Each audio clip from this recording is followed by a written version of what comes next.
Welcome to episode 66 of the Oddcast. And unfortunately, it's not all good over here in Australia. We've just had the new federal budget handed down. And honestly, guys, this one's going to require a bottle of booze. So grab your drinks, strap in. It's time for episode 66 of the Oddcast. Yeah. Ha! Here's one you prepared earlier. I can't disagree with you. It's not my favorite day. Not my favorite day. I've got 3 little Coke Zero, no caffeines lined up, ready to go. The unleaded version. Why would you have the unleaded? Because I feel, okay, little story time. I thought I was exempt from caffeine. I didn't think it made any like effect on me whatsoever because I was so addicted to it. But 3 coffees a day and like 3 of these a day, apparently that's not a good thing. So now I'm not changing anything. I'm just having less caffeine. So I had a friend of mine, an American, and his wife was concerned because he would literally drink a dozen cans of Pepsi Max, no sugar, every day. And his wife was like, "That's really not good for you." He's like, "Oh, it's no sugar. You know, this is the one that's good for me." Anyway, they went together. They were getting on in years. They went together to a doctor's appointment here in Australia. And she kind of had a go at him in front of the doctor, like, "Oh, you know, he drinks a dozen cans of Pepsi Max every single day. That can't be good." And the story they told me was that the doctor reached behind one of the things on his desk, and hidden behind it was a can of Pepsi Max, and he pulled it out and went, "No, I don't think there's a problem with that." You know what? Anyway, that's not I'm health probably advice. pickled inside, but who cares? Look, everyone has a vice. Speaking of health, Australia is in a bad way. I learned recently that if you ignore an infection, it gets really, really bad, really, really suddenly. I won't say where the infection was, but I got an unpleasant infection. A pimple in an undesirable place popped, got infected. Things got nasty, and I ignored it for a little bit longer than I should have. And I'm actually still on the antibiotics trying to get my way back out of that mess that I created for myself by ignoring the obvious, ignoring the warning signs. Well, the Australian economy kind of functions the same way. And if we ignore the warning signs for long enough, well, the longer we ignore them, frankly, the harder it's going to be to heal and the harsher the medicine we're going to have to take to get out. You know, I'm working on a story at the moment and I'm in the research phase. And the way I do a story is I have an idea, I dump it into Claude and I just like use it as my soundboard. And the idea always starts really big and I try and bring it down so I can do like my little 3-minute reels. But this story, I just kept having this pop up in my head. We keep talking about a cost of living crisis, but ultimately this is actually a cost of comfort crisis. And what I mean by that, and let me explain myself before you guys jump down my throat, right? I want to talk about our vices. I was just talking about Coke no sugar or Coke Zero. But in You're Australia— not going to have a go at me for these, are you? No. I'm not having a go. I'm a libertarian. You do what you want. But I do want to point out something because I'm deep diving into this and I'm like 2 days into this research and I can't stop. And this is what happens when I get like fixated on something and I just keep digging. And so think about your typical vices: gambling, alcohol, tobacco, pornography, Uber Eats, things like that, right? Where's your OnlyFans account? Listen, 3 out of 5 ain't bad, all right? Yeah. And so if you add up what the average Australian spends across those things annually, we're talking in the hundreds of billions, right? And I'm not saying it's a bad thing, but what does the government get out of that? You will find an extortionary amount of tax, right? Yeah. So all of the vices, and so just to be clear, I'm not saying you can't do these things, but the Australian government has an incentive to keep you addicted to these things, to keep you on them, right?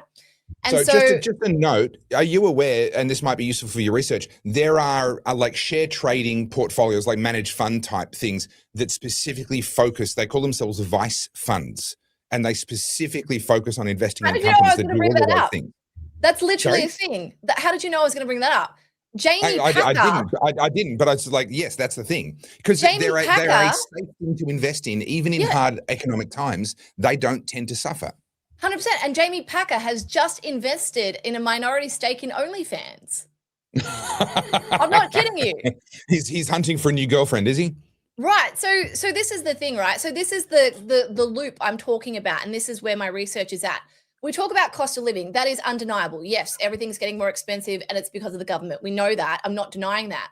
But also, Australia's behaviour has become one of a comfort crisis. We are absolutely like just what's it called? What's the word I was trying to say?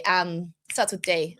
It's gone. I don't know. But basically, we are like, God, the words left my mind. It's going to be a great reel, everybody. Can't wait for this reel to come out.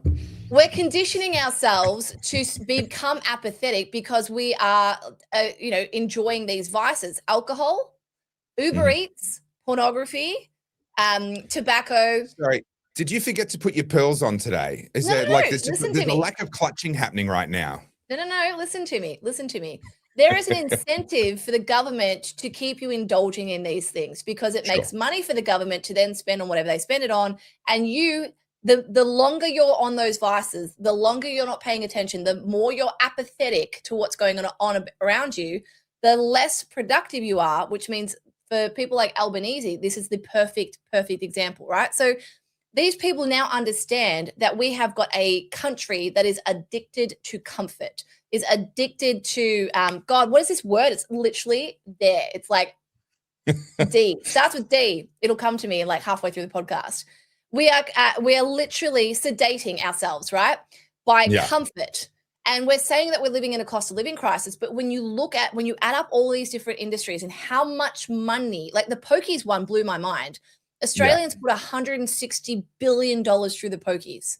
That is insane money, right? Yeah. And we talk about how it's a cost of living crisis. People have been locked out of owning their own home.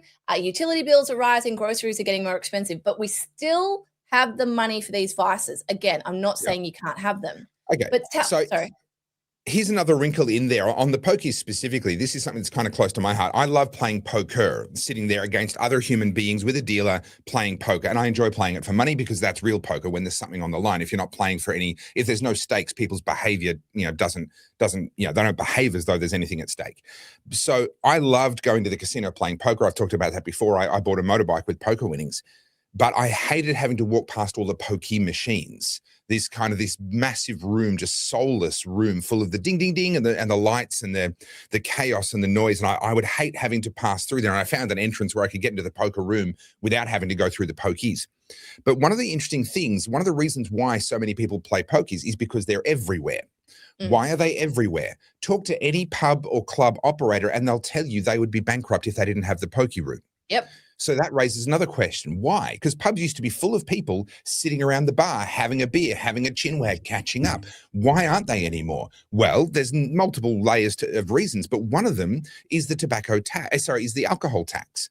You can't afford to sit there and have 5 beers after work with your mates anymore because who can afford 5 beers? And so the part of the reason why pokies are shoved in our faces and are so ubiquitous and so much everywhere, there are Republicans that would love to not have pokies. They hate what it does to the atmosphere of the place, but they know that they wouldn't survive without them. So again, this is kind of the government is reaping the tax on the alcohol and the tax on the pokies because they made it impossible for people just to have a quiet night with a couple of beers with their friends down at the pub. And you're conditioning Australians for mediocrity. The longer they indulge in these vices and take them away from any productivity in their actual life, the better for the government. This is the point of the reel. It's a circular comfort crisis. That's what it is. And I'm not saying that, again, just to be really clear before you guys come for me, I'm not saying you can't have these vices. I'm not saying that at all. I'm saying there's an incentive for the government to keep you on them, to keep you indulging, to keep you docile. Fucking docile. There it was. I knew it would come. There you go, ladies and gentlemen. She can do her reel now. So one more layer on that, because I think you're correct, and I agree that people can do those things. I enjoy those things from time to time, but it's on each of us to be responsible and to choose where our money goes.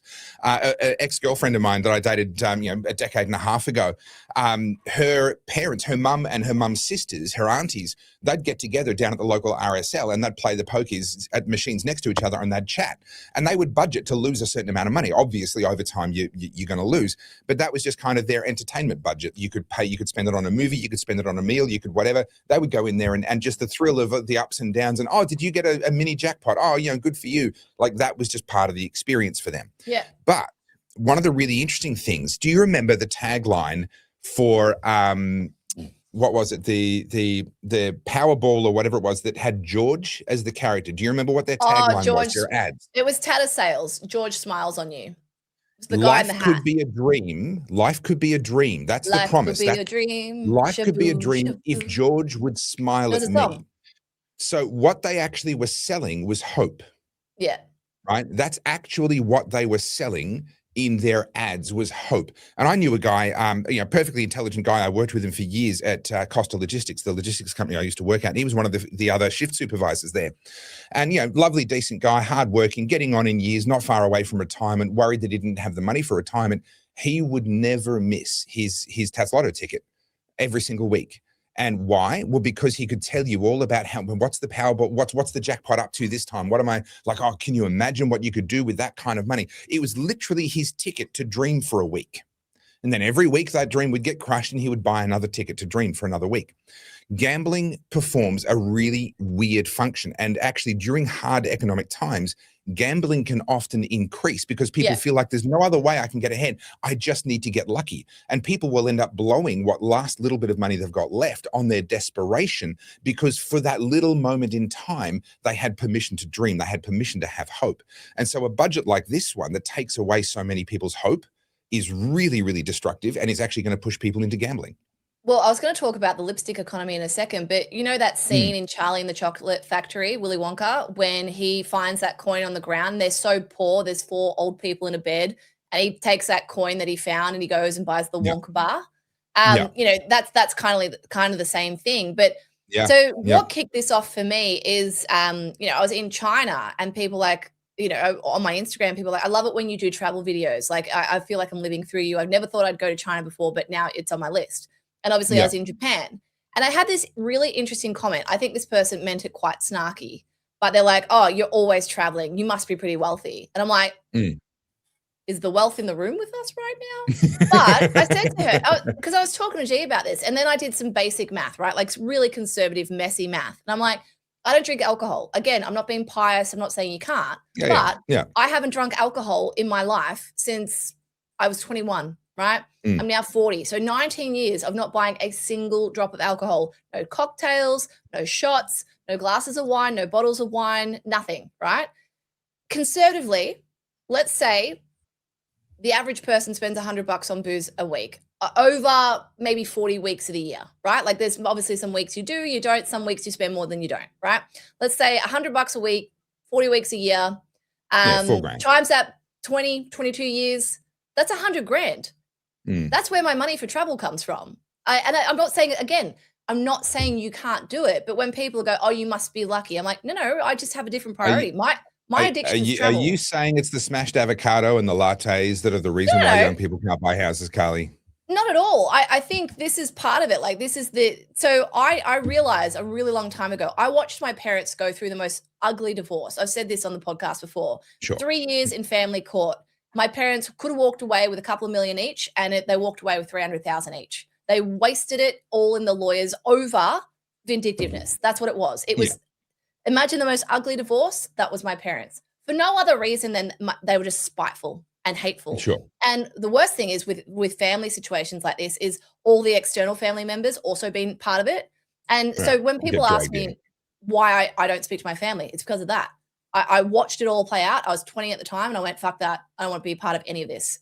Anyway, the reason I bring this up is I watched what happened. Everything that I knew, we were on the higher end of middle class, right? Like we weren't wealthy, but we were sort of on the higher end of middle class. Everything was a facade and it all collapsed overnight. And my parents did it all the right way, right? Everything that you're meant to do and everything, they tried to instill that on us. You need to go to uni. You got to work hard. You got to save. And I watched it all just go, poof. It was the best life lesson. And do you know how I reacted? I went to Egypt for 3 months. I just fucked off, right? I'm not saying that's the best way to do it. That's just what I did. And I got a taste of the world. And I went, you know what? It's clear to me that even if you do it right, it can still end spectacularly. And so it became very clear for me young that home ownership wasn't something that I was going to prioritize. My brother did. My brother did it the right way. And he got his first house at 24 with his then girlfriend. And they invested in a unit in Warrnambool, all this sort of stuff. The relationship blew up. Bang, same thing that happened to my parents happened to my brother.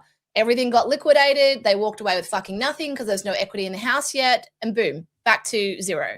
And I watch this. I've seen it with my friends. You build something up for and by the way, I'm not saying home ownership is bad. Just let me finish. I've seen this happen so many times. And I think to myself, I'm not ready for that. I'm not ready to throw all of my eggs in one basket and have this ball and chain around my leg and be paying this crazy mortgage. And then COVID happened. So my priority was always the money that people would be putting into their home ownership deposit fund. I spent it on travel, right? That's just what I did. I'm not saying it's right or wrong. It's just my choice based on what I had observed. Then COVID happened. Everyone around me bought a house. Everyone was taking advantage of that almost 0% interest rate. And the COVID, everyone was making heaps of money. Everyone was saving. Those same people now are almost drowning with the smallest increase in interest rates. These same people, kids, it's going to get worse, who were basically gloating to me whilst I couldn't work and couldn't earn any money during COVID. Remember that? The economy doesn't matter. Remember that? These same people who gloated are now literally drowning because the interest rates have gone up by a couple of percent or like a couple of quarters of percent. And so I look at this. Sorry, go. Can I add another layer to that exact situation? The reason why inflation is high right now is because of the easy money without productivity that was available during the COVID era.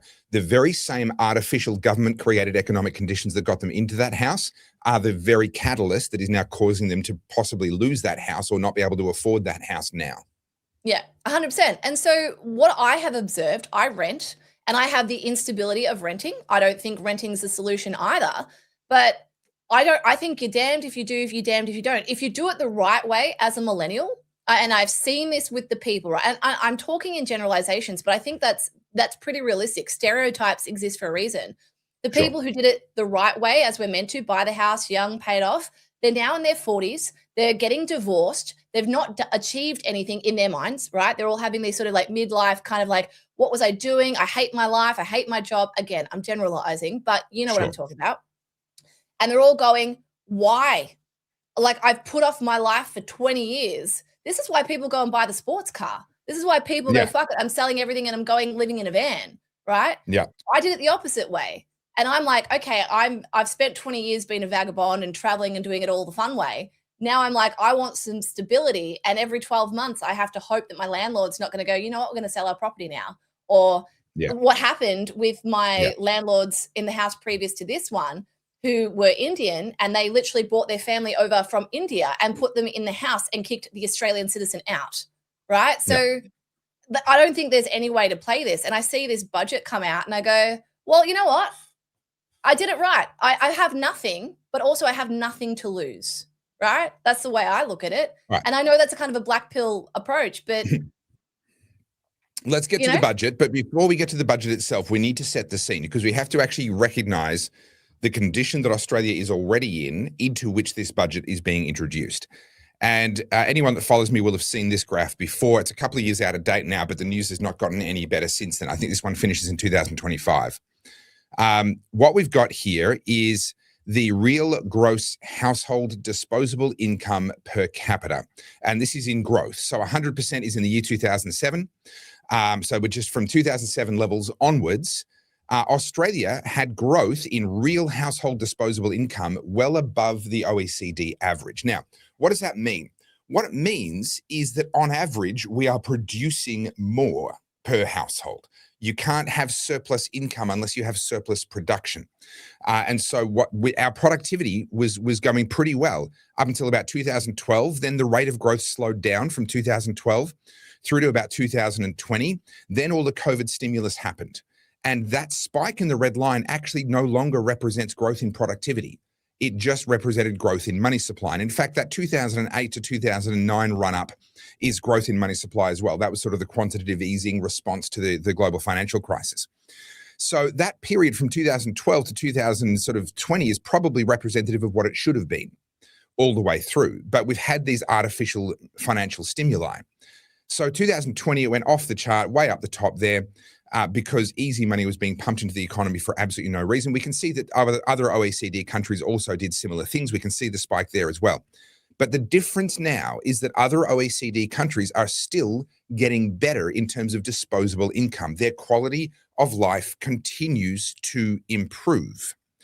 Ours has fallen off a cliff. Yeah. We are now down on this graph. We're down to roughly 2012 levels, but actually that's optimistic. So let me show you this. This is something, this is a study that was done by Adam Crichton. I've got a lot of time for Adam. I think he does very good work. He talks in detail and gives the receipts on something that I've talked about in principle in the past, which is the manipulation of the CPI, how the official inflation figures are always lower than real inflation. We live and have to pay for real inflation.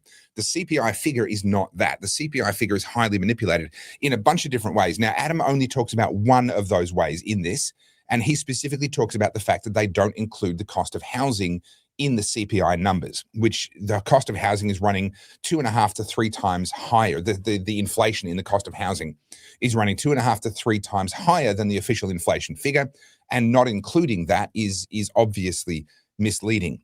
Now, he makes this point here. Since 1998, inflation would have been up to 40 percentage points higher if dwelling prices were included, rather than the 114% shown in the official CPI. So instead of 114, it would be about 154% inflation since 1998. Real wages haven't risen as the conventional wisdom suggests. And this has been the point that I've made over and over again, once dwelling prices are included in the CPI, as the US used to do, and frankly, Australia used to, we had a much better CPI before 1986 was the year they changed it.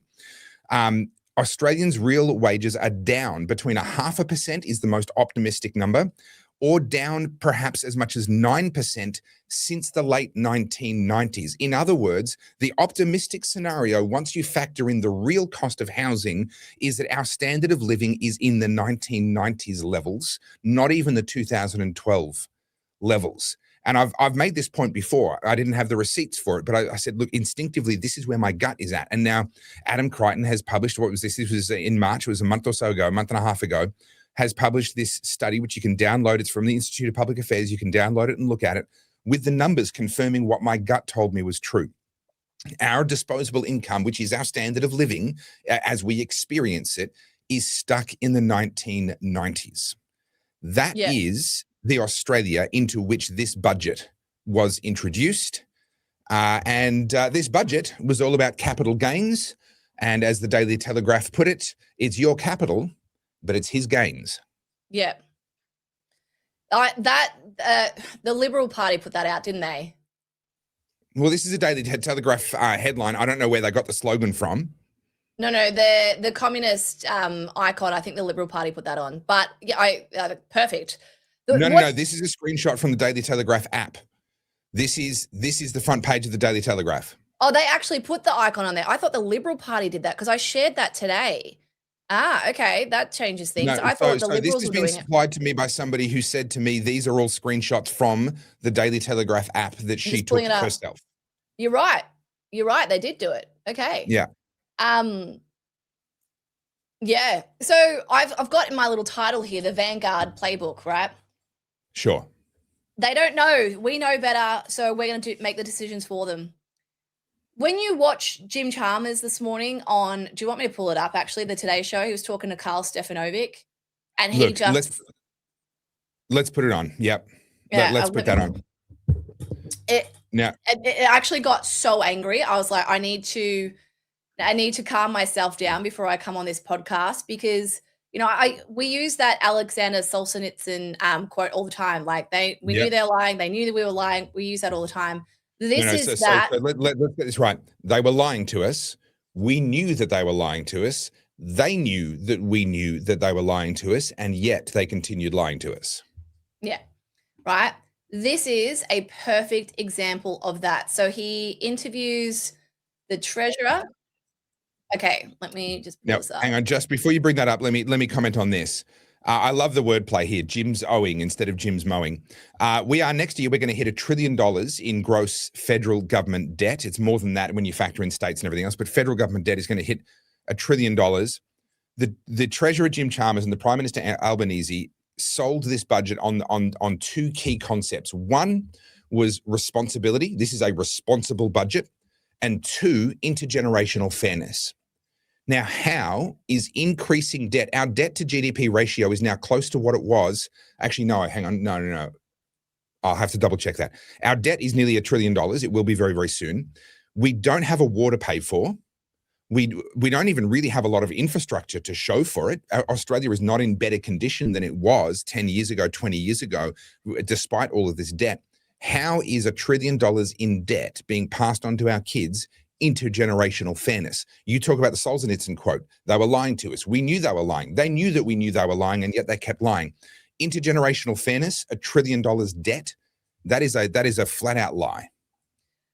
I don't want to conflate two things. I'll come back to it, but I want to bring up the Annika Wells thing as well, because it's the reaction to it, the way Albo did that. So just, can we bookmark that? Because I think it's really important. Annika Wells, we'll come back to it.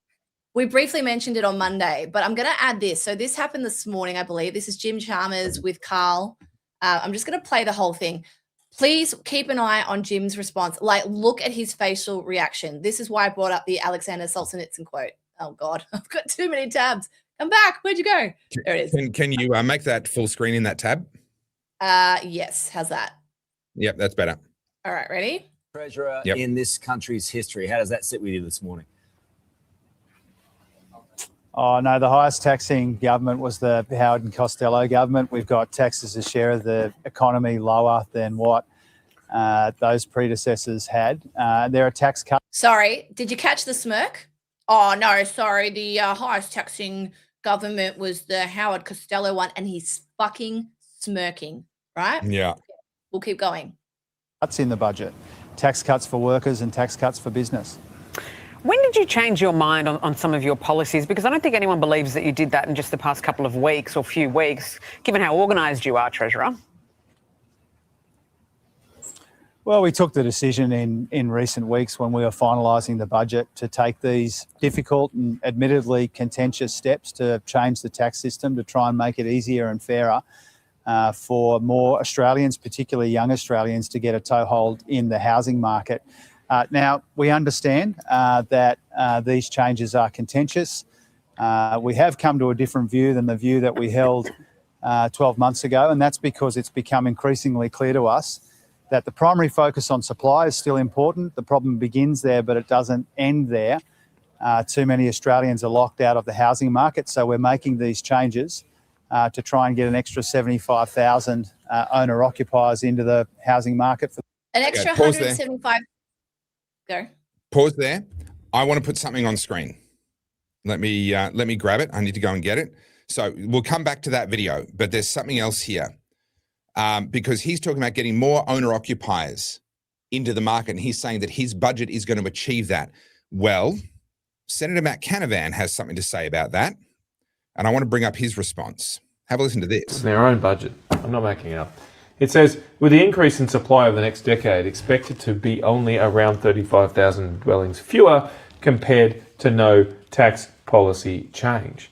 Now, it's all pretty convoluted, but the government just admitted that, okay, we'll get an increase in supply. Of course that will happen. We build homes every year. But because of the tax changes, the number of dwellings is going to be 35,000 dwellings lower. That's houses, dwellings, houses, where people live. 35,000 lower. So the government just admitted that these tax changes don't increase the supply of housing, they actually decrease it. How's that going to help young people get into a home if there's going to be fewer homes available and the government continues its mass migration program as we've just seen? This is the government's... So I want to demystify what he's just said there, because it's bureaucratic language that's deliberately written in double negatives and these sorts of things to obfuscate what's going on. That is an official government report into these changes to capital gains tax and to negative gearing that says that they expect over the forward estimates that 35 fewer houses will be built because of this change. So the Treasurer Jim Chalmers just said on the Today Show, we know that supply is important, it starts there, and yet his own policy, according to his own analysis, will reduce supply, not increase it. So that's the level of hypocrisy we're talking about. That's the level of getting on TV and just flat out lying to our faces. This is why I brought up the Alexander Solzhenitsyn quote. But can I add the very obvious thing, which I know is another contentious point? We brought in 185,000 permanent migrants last year. So hang on. our population is growing, the number of dwellings being built is decreasing, and you're taking away any incentive for people to invest in our housing market. Okay. You're Now, taxing people to a point where that all flows on to the renters, and this is meant to save the housing crisis or solve, sorry? Here's the best bit. So I've talked at length before about how politicians don't actually want to solve problems. They want to promise to solve problems. They get rewarded for the promise. And if they actually fix the problem, they can't keep promising later. There's nothing better for a politician than a problem that just keeps on reoccurring and continuing because they can keep on making promises. So if you look at what he's done, it will achieve the opposite of what he said. Now, this is true of pretty much all government programs. There's a good philosophical reason why this happens. I won't bore you with the details. He has said, as of next year, we're going to change how we calculate capital gains tax so that if you sell, you end up paying more. What that's going to mean is some people will sell their properties over the next year. That's true. Some investors will decide to get out of the investment game altogether. That's true. There will be a temporary increase in turnover of properties. And if you're a renter and you're already this close to being able to buy, you've already got most of the deposit, you've already got the credit history, you can actually get the finance and get the loan. If you're in that category, of which only a very small percentage of renters are, then you might benefit from the increased turnover that will happen over the next year. That's true. But think about any investor that chooses not to sell in the next year. Their incentive to sell is now basically gone. Those people are essentially committing themselves to holding onto that investment property for life. That is now the strategy now with the increased exit taxes is to not exit. So what's that going to do for turnover going forward? Further, getting rid of negative gearing means that the cost of holding that property goes up because they can't deduct it against their personal income anymore and get some tax savings in that regard. So what does that mean for renters? The renters that don't benefit in the next 12 months will have reduced opportunity. There will be reduced availability of housing and turnover in the market, and the rents are going to go up because landlords are now finding themselves out of pocket because they no longer have the tax advantage that they once had. This is literally going to screw every single renter that is not already in a position to buy in the next 12 months. Yep. And that's why I gave you that speech that I was saying before. Like, you know, I'm at the point in my 40s where I'm like, all right, let's like start thinking about what the next 20 years look like for me. I see something like that. I'm like, what incentive is there for me to try? Right. And thankfully, I'm a pretty like ambitious person, and this doesn't necessarily apply to me because I might be black-pilled today. Tomorrow, I'll wake up with a different attitude. But if you're an average Aussie, right, doing average work in the average area, what incentive is there for you to try? Why would you? You know, people are getting more money migrating here from war zones. People are getting more money by claiming they're disabled. People are getting more money by saying that they're like 1/16th Aboriginal. Why would you try? We know, our government knows, they just did a massive report on this, that we're in a productivity crisis. And yet we disincentivize anyone who wants to actually give it a go.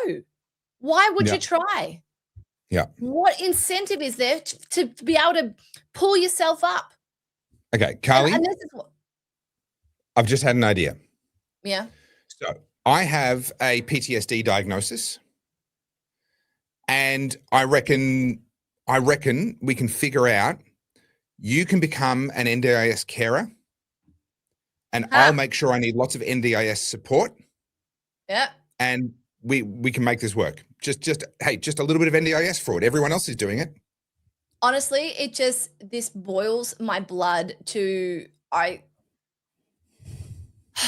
you know, I talk about agency all the time, and I talk about, you know, being productive, being ambitious, being curious. Like, that's kind of my whole shtick, right? I'm an entrepreneur by birth. That's just how my brain works.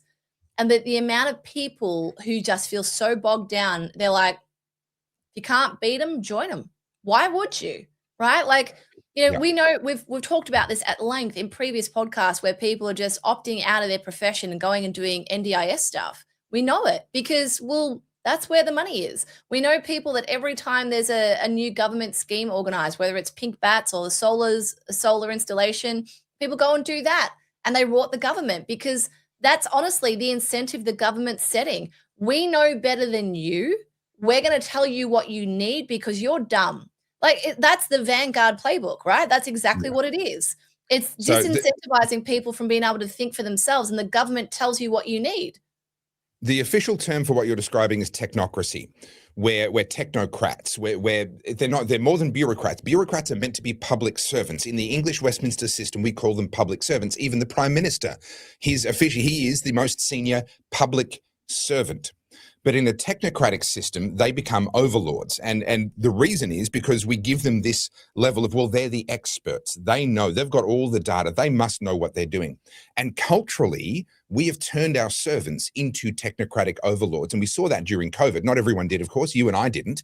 But an enormous proportion of the population just went, well, they're the experts. They must know what they're talking about. Instead of saying, no, excuse me, you work for us. My job is not to change my life in pursuit of your ambitions, Mr. Technocrat. It's your job to serve my ambitions as an Australian citizen and to facilitate the common property and the public goods that are a part of my life as an Australian. Well, this is a part, I talk about it all the time, the inversion of the relationship between the government and the people. And we're seeing it here again.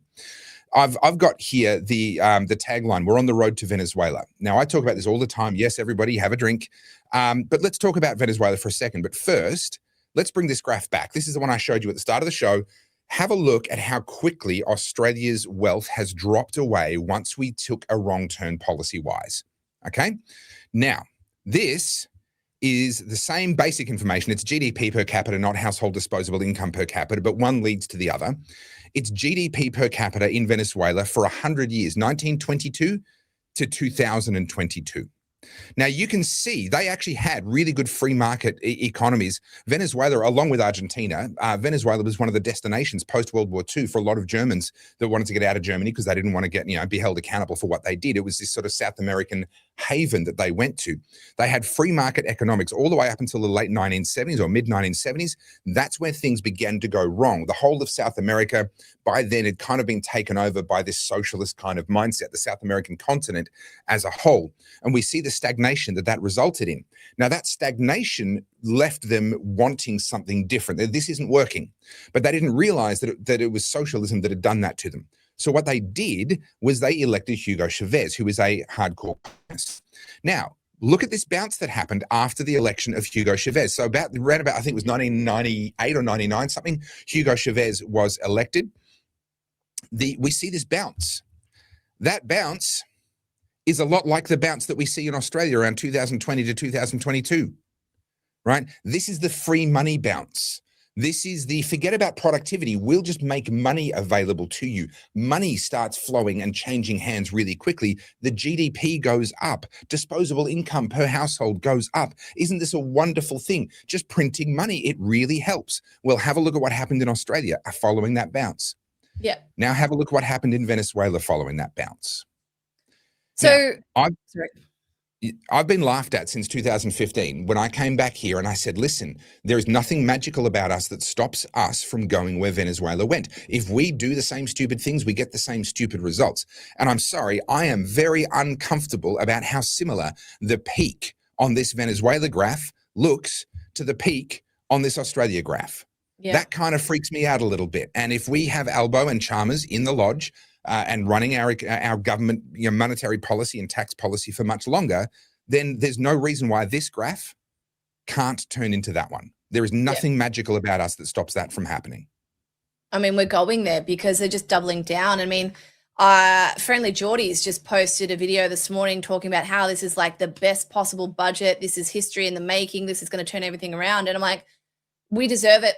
Honestly, we deserve what's coming because Australians are so addicted. This is why I opened today's podcast talking about what I said. We are so addicted to comfort. The idea that we would have to see a little bit of a recession in regards to what we currently know to help ourselves. We're like, no, can't do that. We'll just double down. We're doing exactly what we're not willing to take any pain.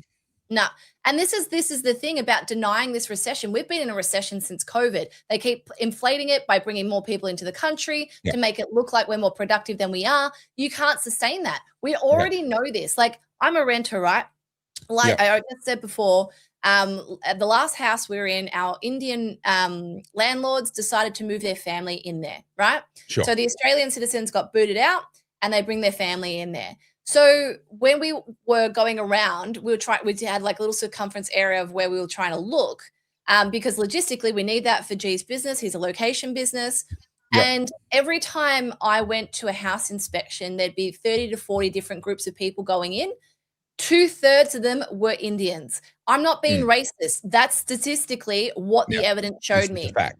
These are new people to our country. Not all, but many of them. These are people that we're bringing in. Now, I've said this point blank. I have no issue with people migrating to Australia, but provided we have taken all the necessary steps to ensure that Aussies are also taken care of. Once we're feeding ourselves, once we've all got homes, once everyone else is taken care of, absolutely come here. I want people to come here who want to be productive. Come here and start a business. Come here and contribute to our economy. I have no issue with that. I don't give a shit where you come from. If that's your mindset, you want to come here and build, great. But at the moment, we're bringing people in and going, you come here, we'll take care of you. Come here, we'll put you on the NDIS. Come here, we'll give you a house. Come here, we'll give you a 5% home deposit scheme, right? Yeah. We'll fund you. Meanwhile, Aussies who did everything right, who've done everything right by this country, are falling back. We're seeing a recession in the middle class. I had the numbers. I don't have them in front of me, but the middle class has gone down to 28%. They're the people that hold this whole economy together. We're the ones that pay all the tax. So let me bolster what you've just said in terms of the actual. No, I don't have the numbers in front of me, but the per capita GDP in Australia is going backwards, and it has been since the COVID sort of easy money bounce happened. And what they've done is they've crammed more people into Australia so that the overall GDP figure hasn't gone backwards. And they can claim on that basis that we're not in a recession, because the technical definition of a recession, if my memory serves me correctly, is 2 quarters in a row of negative GDP growth. That's what it is. And so they cram more people into the country. So there's more people shuffling the money around, which means the money gets shuffled more, which means the GDP goes up. But the actual lived experience is not GDP. The lived experience is GDP per person. And that's been going backwards. So you're absolutely right. But the exact same thing, so they bring in people to boost the GDP numbers artificially. And it's not Hanlon's razor or Occam's razor, those are other ones, but there's one that says, as soon as a metric becomes a target, it is no longer useful as a metric. Right? As soon as a measurement, as soon as it becomes a target, it gets manipulated. That's what happened with CPI. I covered that already earlier in this show. That's what's happening with GDP. But the exact same thing, importing people to boost the GDP numbers, also means boosting house values. And the government loves to talk about affordable housing, but actually our entire economy and our entire banking system is now built on ever-inflating house prices.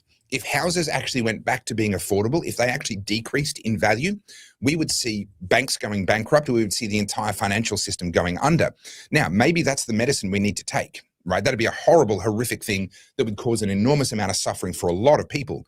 But maybe that's the medicine we need to take. But can you understand that from the government's point of view, this is actually a win-win? The fact that the crowding at a rental inspection is from all the new people they've brought in, that's not a problem as far as they're concerned. That's a good thing, because it means that the values of property are going to keep on being pushed up, and the banking system is going to be kept afloat by the artificially high property prices.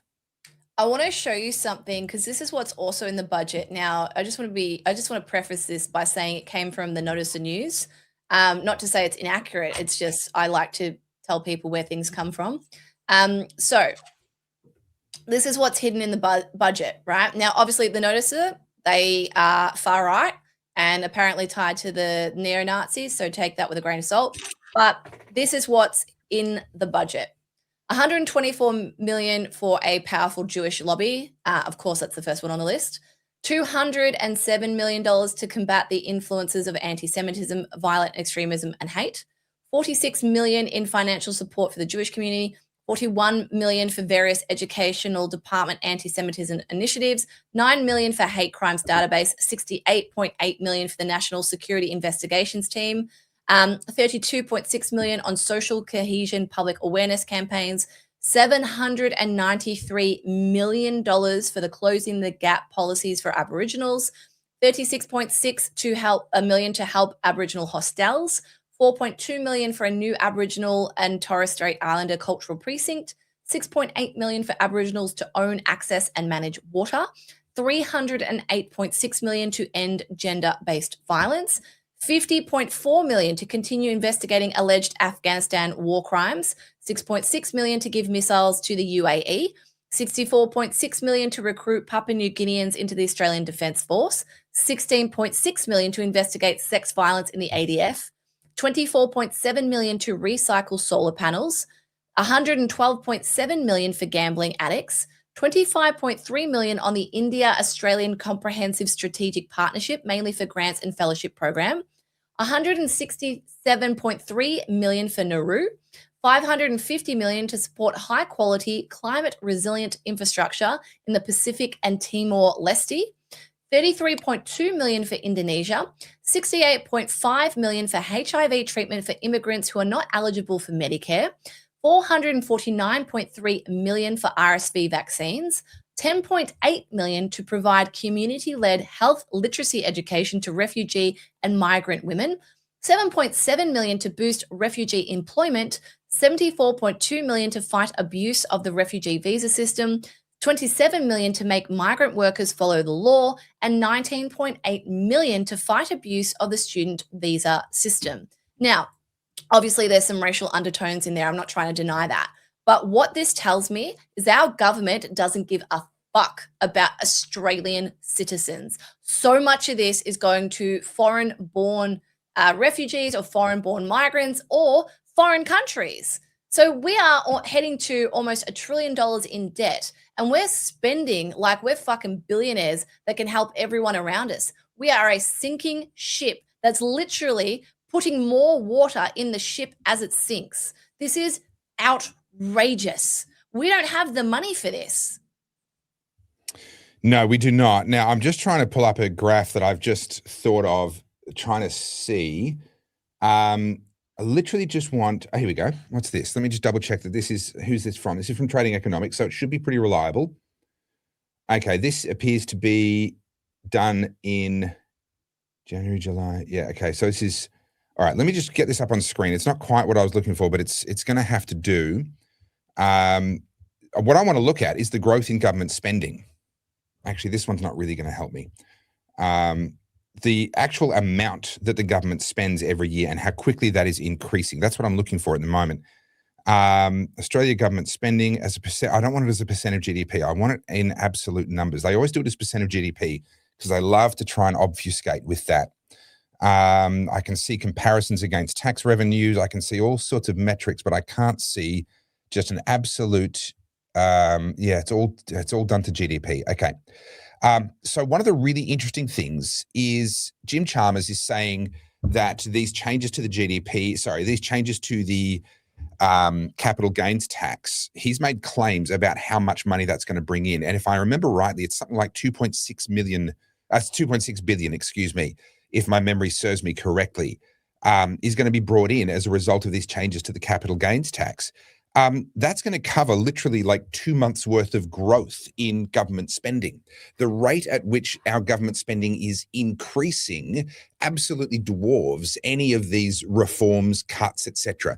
He's bragging about cuts to the NDIS, but actually all that is reductions in the anticipated growth in the NDIS. It's not actual cuts. It's not making the NDIS get smaller. It's slowing the rate at which it gets bigger.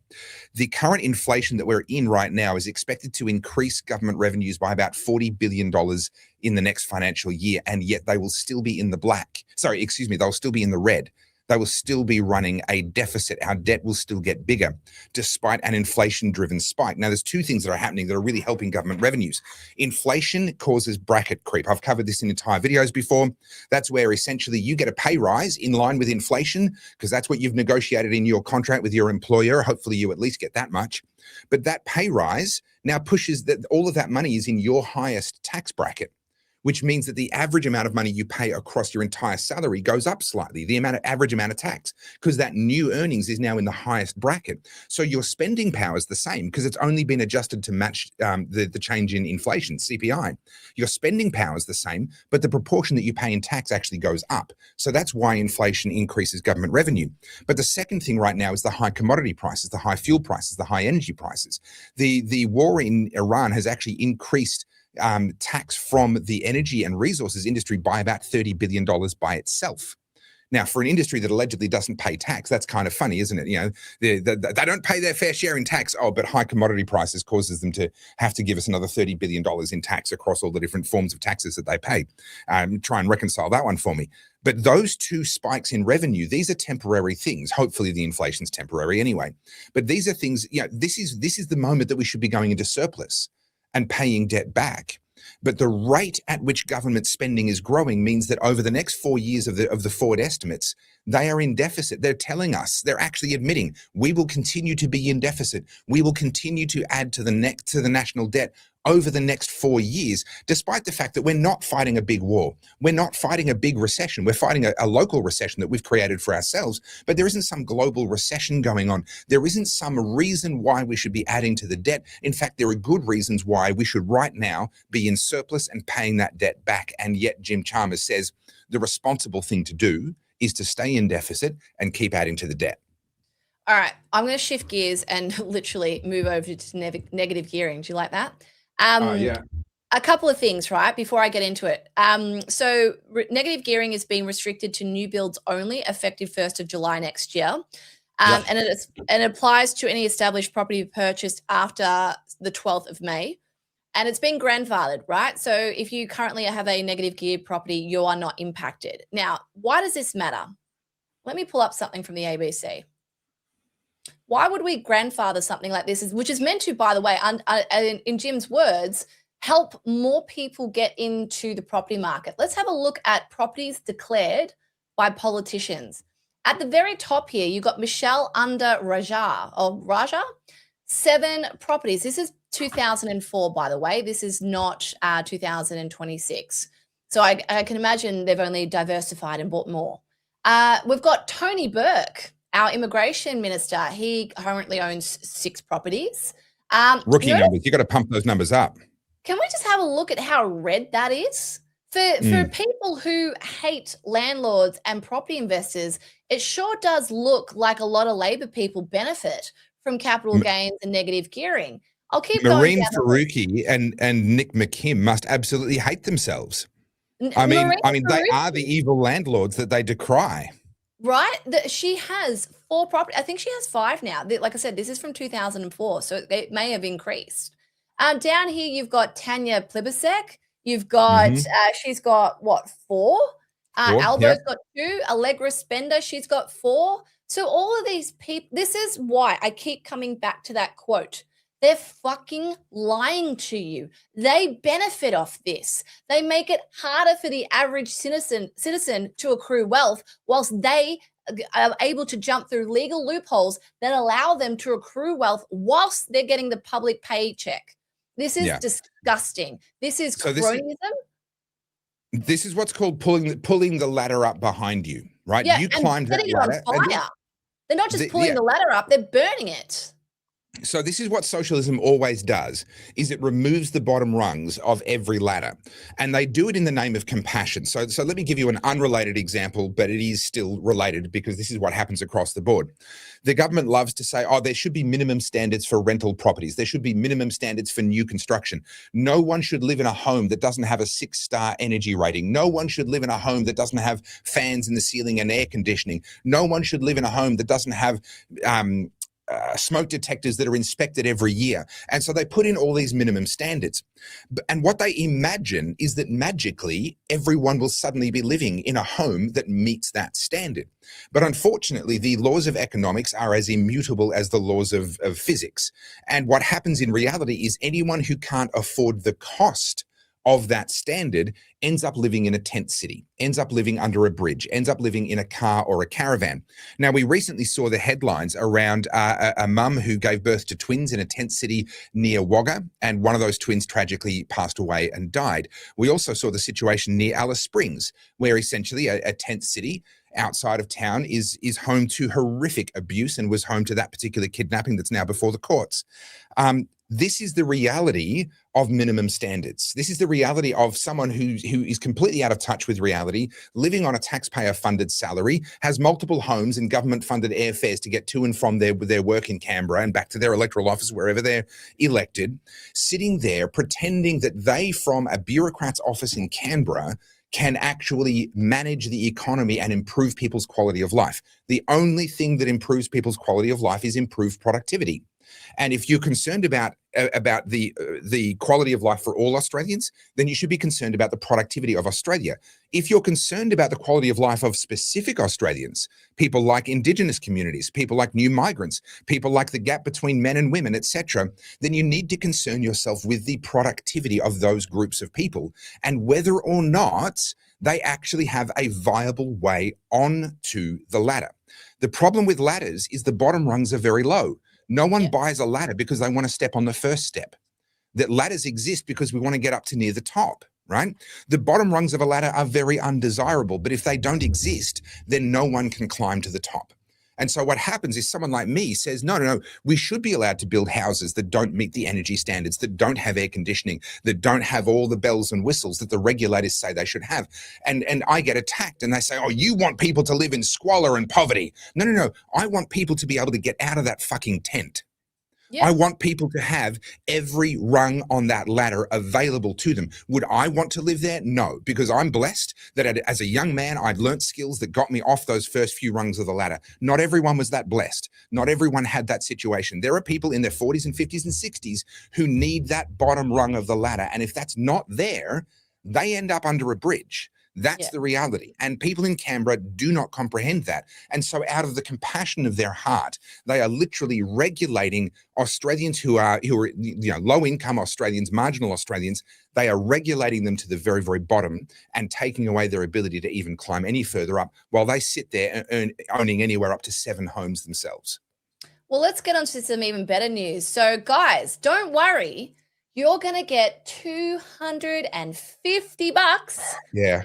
As a break in tax relief, but there's a catch. You don't get it until next financial year. So once inflation's gone up and your rent's gone up and your groceries have gone up and your utility bills have gone up, don't worry, you'll get $250 back. But that's okay because they're going to be taxing it back through every other means that they can. This is the shit. I did a video on this. The median full-time Australian, even after this tax break kicks in, will be paying, I believe it was about $950 a year more in tax just due to bracket creep. So a median Australian full-time wage earner who gets a wage increase in line with inflation just to match CPI so that their purchasing power remains the same, that will then increase their overall tax liability by, I think it was about $1,200. If my memory serves me correctly, and they will get $250 of those $1,200 back, which means that you'll be out of pocket $950. But look at how this gets reported in the ABC. Look at how Jim Chalmers and Albanese love to pretend like they're doing everybody such a big favor. This turns my stomach. This level of dishonesty. It's insulting to my fucking intelligence. We are going to tax you so that your quality of life drops. Don't worry, we're going to give you $250, which is fuck all of nothing. $250 is a quarter of my week's rent. $250 is half our weekly shop. $250 doesn't even cover like a month's gas bill. $250 is petrol these days. Well, let's do the simple maths. That's less than $5 a week. It's so fucking insulting. And yet these people will sit there and go, they simp for the government. This is what I mean. Sorry, I'm trying to calm myself down. This is what I was going to talk about in my reel. The only reason they get away with this is because everyone is so fucking docile because we're in a cost of comfort crisis. That is what this is. People go, oh yeah, life's really hard. I need that $250. Even though meanwhile they're drowning, someone's sawing off their leg, but they're like, oh, well, that makes things a little bit better for me.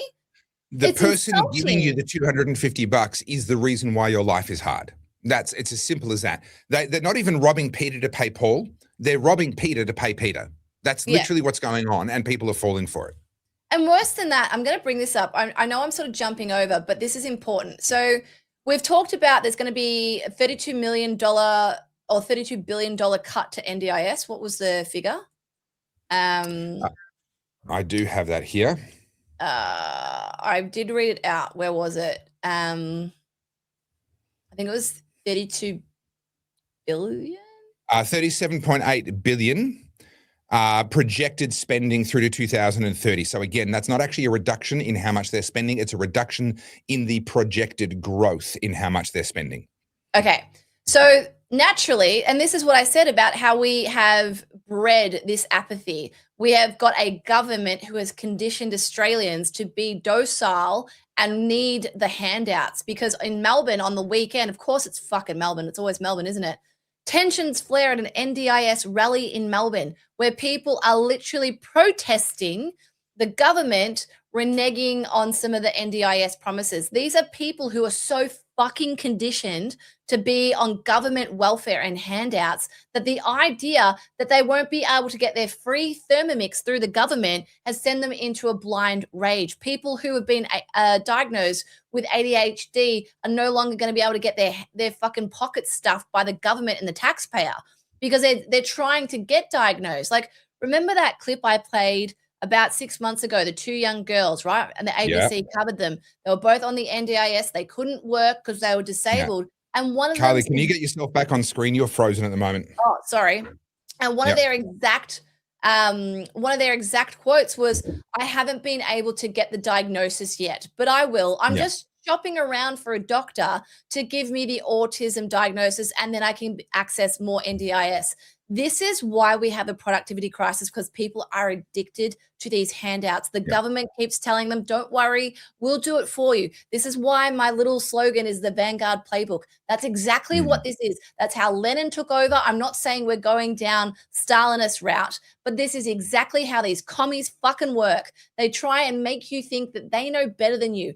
Albanese, Jim Chalmers, bloody, what's her name? Caddy Gallagher, who didn't know the difference between revenue and profit. Like, it's insulting. It is so fucking insulting. Australians sit there and just froth at the mouth at the idea that you're going to get a $250 rebate. This is insanity. Yeah, I'm also not saying that we're going down the road of the Soviet Union, but I am saying that we are certainly looking like we're heading down a similar road to Venezuela. I like this, that, and that. Look at the red line. That's Australia. Look at the Venezuela line. Look at those last couple of years, right? I'm sorry. That should keep us all awake at night. We're an hour in, but whilst we're on the subject of good news, let's just swap across to the Victorian budget for a little bit, because if you think the federal budget's diabolical, wait till you hear what Victoria's doing. So we're about to smash $200 billion. And you know what Jacinda Allen's decision is for campaigning? Because obviously we've got the November state election. Is to tell everyone that Jess Wilson's $400 billion in public server tax cuts is the worst thing that could happen for the state. I keep saying it. We know they're lying. They know that we know they're lying, and yet they continue to fucking lie. So what I absolutely love is that the media have reported with a straight face simultaneously the Labor government, the Victorian Labor government's claim that they're delivering operating surpluses, and also that the debt is going up, right? Yeah. Now, I know the difference between an operating surplus and an actual surplus, but most people don't, right? So what they do with the books, in order to cook the books, it used to be that if the government spent the money, it was on the budget. And if the debt went up, they had to say, yeah, we've run a deficit with the debt's gone up. Then some bright spark, and I should do some research and find out who was the first one to do it. Some bright spark said, hang on a second, some of the spending is on infrastructure that's going to, yield benefits in productivity, et cetera, later on. What if we move that to being off budget spending? Because we're going to say there's going to be a return on that. That's sort of, it's more like a business. It's more like we're going to invest this money and then that will come back to us in tax revenues due to increased productivity in the future. So really we shouldn't include that in the budget. And so now they have their operating budget, which is their revenues and their expenditures on kind of ongoing operations, your welfare and your maintenance and so on. And then they have these infrastructure projects, which they've moved off budget. And then someone had an even better idea. And they said, and they did this with the NBN, by the way. I'm not pulling this out of my ass. This is exactly what happened with the NBN. They said, right, this is an investment. We're going to move it off budget. So we're not going to include that. When we report on a surplus or a deficit, we're not going to include the billions of dollars being spent on the NBN. Because it's going to get a return for us, you see. That's why. And then once they were most of the way through the NBN project, they said, oh, it's not viable. It's not getting a return. We need to write off a bunch of this debt. And so billions of dollars of taxpayer spending, of debt that was taken on by the government to fund the rollout of the NBN was written off because they said it's never going to be recovered. And that allowed them then to reprice and to offer the internet to the ISPs more cheaply, etc. I won't go down that rabbit hole. But they racked up the debt, didn't put it on the budget on the promise that it was going to get a return, and then simply said, oh, it's never going to get a return. We're just going to write it off. Right. And so that just stays on the credit card now and we have to pay it off. But they're not actually going to try and recover that money from the NBN itself. So this is such a deeply dishonest way to run anything. Imagine the Snowy 2.0. It's a $2 billion investment. It'll be an off budget. It's infrastructure. It'll be off budget. Well, now it's $24 billion when you factor in all the other upgrades that have to happen. And it's never going to get a return on investment. So all that's just going to go on the credit card. It won't pay for itself. It'll have to be paid for out of general revenues. So this dishonesty in the Victorian government's case, in this particular case, of saying, oh, we've delivered an operating surplus. Oh, but the debt's still going up. And then the media simply report a surplus.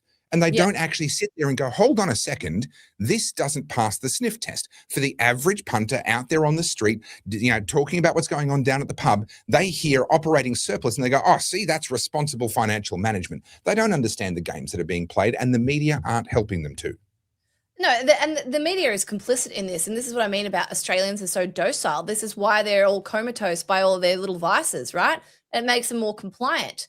But I'm just looking at Jacinta Allen here, right? So she's got good morning to everyone except Jess Wilson and her Liberal Party. What she's written, go away, whatever you are. Plan for 40 billion of cuts to Victoria. That's to services that Victorians rely on. She's sitting that Jess Wilson plans to cut $40 billion from the services Victorians rely on, 1 in 7 public services, right? This is so fucking dishonest. And I hate the media because they are complicit in this. What it is we have to get this debt down. We are spending so much money unnecessarily. And this is, since I'm worked up, let me show you on what. So let me pull this up. I don't know if you've seen this. Machine artwork. So this is the kind of shit Victorians are going into debt for. This is so fucking outrageous. It's going to be behind a paywall, isn't it? Hang on. Here we go. This is where our money's going. We are getting Aboriginal artists to paint pictures on the tunnel boring machines that go underground and no one will ever see. No one will ever see it because they leave them in there once the tunnel's completed. We are paying them to put fucking artwork on the very part of the tool that's doing the tunneling. Make this make sense to me. This is so, I'm swearing a lot. I don't even really care. This is so fucking insulting to every single taxpayer in this state. This is the kind of shit that our government does to try and placate all these ideologues and tell them, look, we really care about Aboriginal struggles. We're going to use taxpayer money to put a fucking mural on a tunnel boring machine rather than actually do anything in this state to clean up the mess that we've made. This is their priority. This is so outrageous. So I've said before, and I'm going to be saying it again for a long time, the way we're going, corruption in Australia does not take the form of brown paper bags passed in alleyways or envelopes under tables. It happens with all the receipts. It happens with artwork projects, consultants' fees, with cost overruns to the CFMEU, with BS like this to I'm going to say pay off. Okay, yes, they were buying a service. The artwork was done. Yes, in the same way that people bought Hunter Biden's artworks. Yeah. Right? They weren't actually buying the artwork. They were getting something else for their money. This, I believe, is an example where, this is not about the artwork. It's not about the artist and who's being paid to do it. This is about the amount of money that changed hands and where some of that money went along the way and keeping those people happy. This is what corruption looks like in Australia. It's legal because it's done in plain sight with press releases and all the receipts. Yep. Just trying to pull this up. Hang on. Melbourne Tunnel Machine. I want to know who the artist is. This is important. Let me see. Hayden Roberts. Hayden Roberts. I've never heard a more Aboriginal sounding name. Have you? No, not at all. Guys, let's see if we can get a picture of Hayden Roberts here. Let's have a look. let's look at the Big Build website, because of course there's a website for it, because that's how inclusive we are. Like, you guys hear me talk about this all the time. I feel like I'm going blue in the face, but this is not a left versus right thing anymore. This is dystopian, anti-human reality versus common sense human rationality. Like, this is bullshit. We all know it's bullshit, and yet it continues. So this is the artwork. Wow. Wow. Amazing. I'm so glad we did that. I'm going to read this article. This is from the state government's propaganda. I can't do this without getting another cigar. That one was not enough. While you read, I'm going to get another one. All right. 2 tunneling machines are set to build the northern section of the suburban rail loop, which will feature art from Aboriginal artist Hayden Roberts, a proud Wurundjeri and Jaja Wurrung man. Hayden is an emerging artist whose piece, Footsteps of the Past, features on the cutter heads of 2 Melbourne boring machines, set to build a section of the SRL East twin tunnels through Wurundjeri Wurrung country between Glen Waverley and Box Hill. Hayden works for the Wurundjeri in the Narup unit of the Wurundjeri Warrawong Aboriginal Cultural Centre Corporation as a bush ranger trainee, and his work on country informing his art, weaving together culture, heritage, connection to environment and storytelling. Hayden says his art is a way to leave his mark on the country. I really want to express the Wurundjeri country through this artwork. It's so important, this artwork, that it's going on a tunnel boring machine underground where no one will ever see it. That's how seriously we take Aboriginal artwork. I actually love the symbolism of this. It's a little bit like when Americans wear underwear with an American flag on it because they're like so super patriotic. And I'm like, yeah, you're leaving croc slides on the American flag. Like, I'm not sure that actually says what you think it says.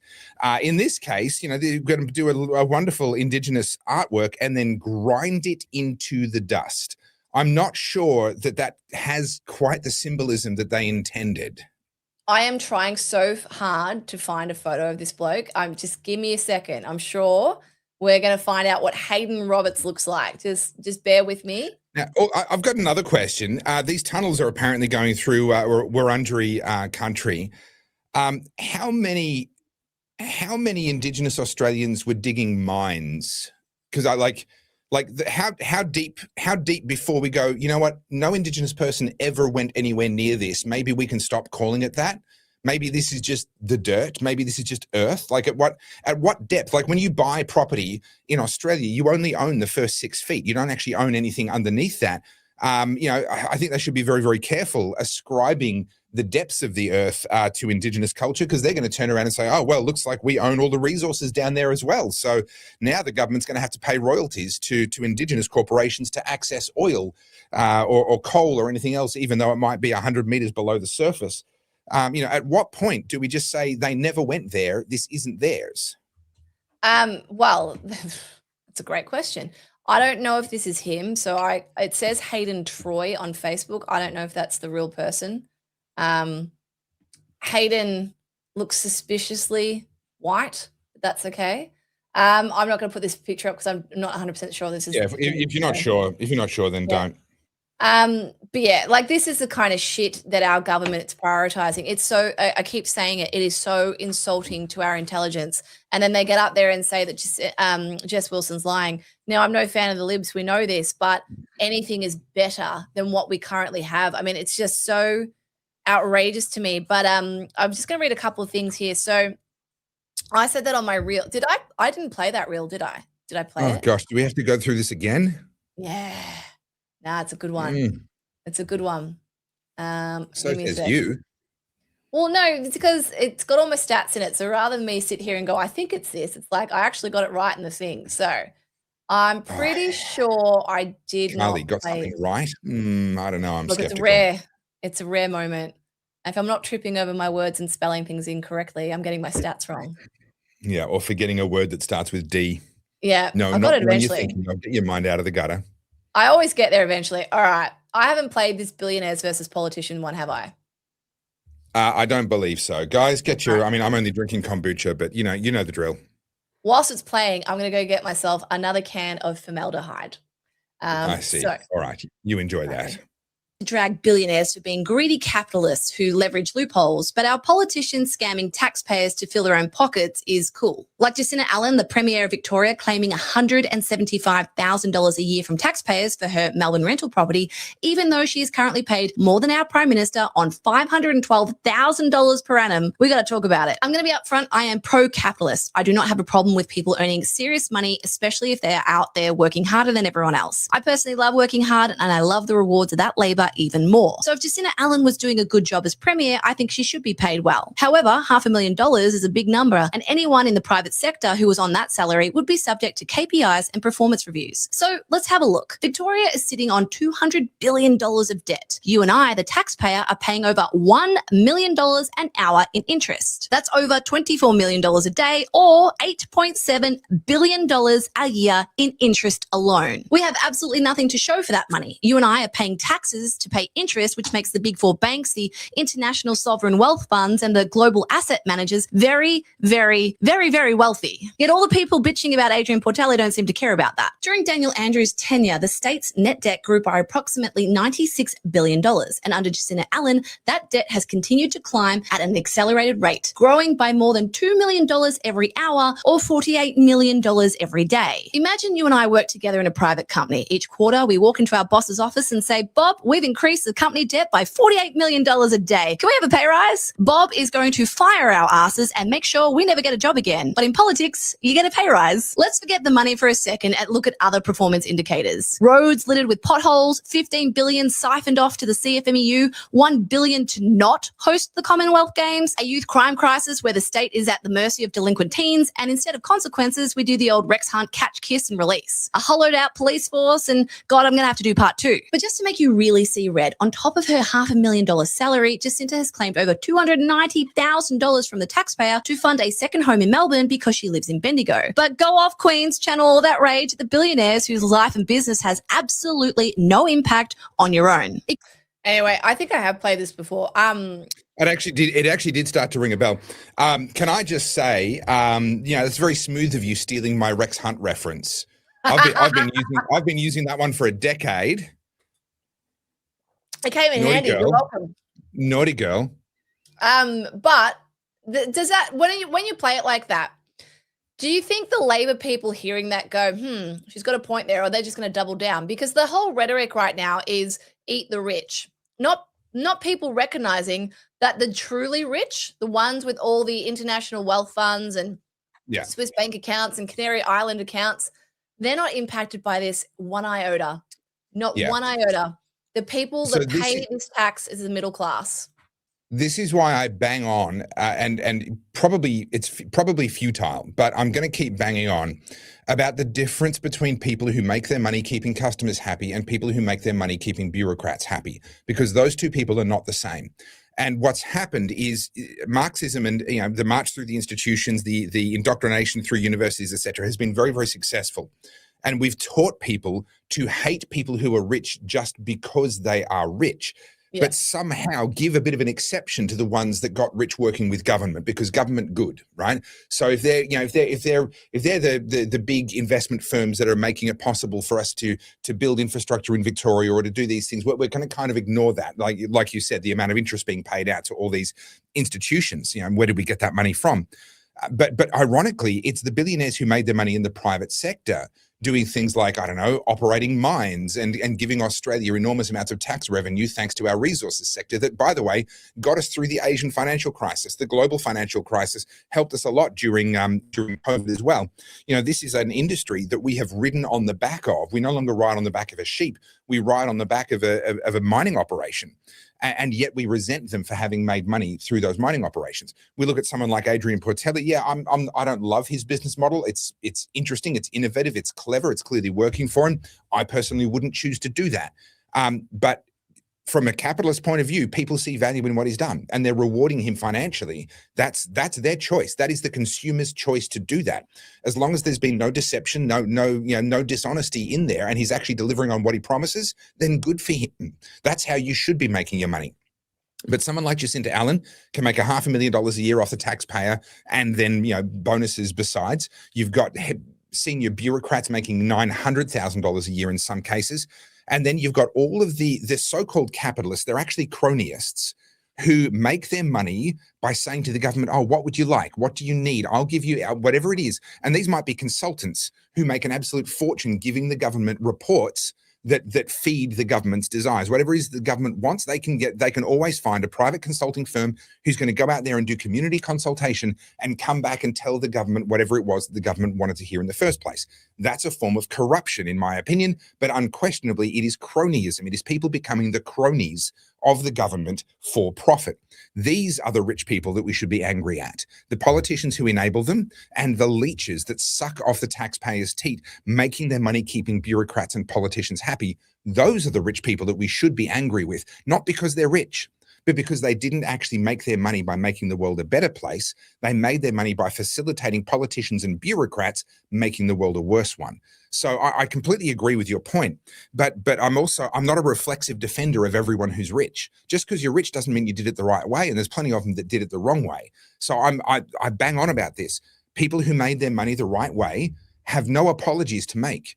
The fact that they made their money through free trade and customers choosing to spend their money with them means that they've already made the world a better place. They don't have to give their money away in order to make the world a better place. The very fact that they made it through voluntary decisions of their customers who chose to spend their money with them instead of with any other competitor. Why? Because that was better.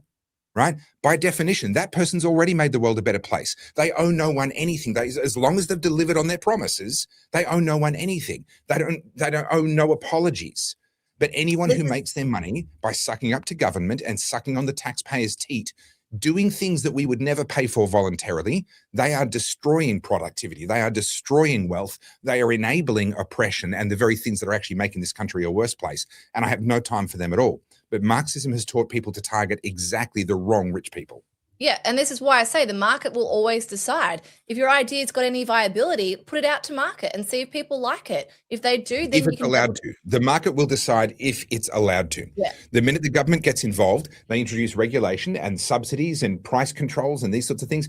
The minute the prices are not being set by the market, you've lost all of your information. You can no longer make good decisions the moment the prices are being controlled rather than being set by the market. And that's true for bureaucrats, by the way. People say, oh, but bureaucrats have more information.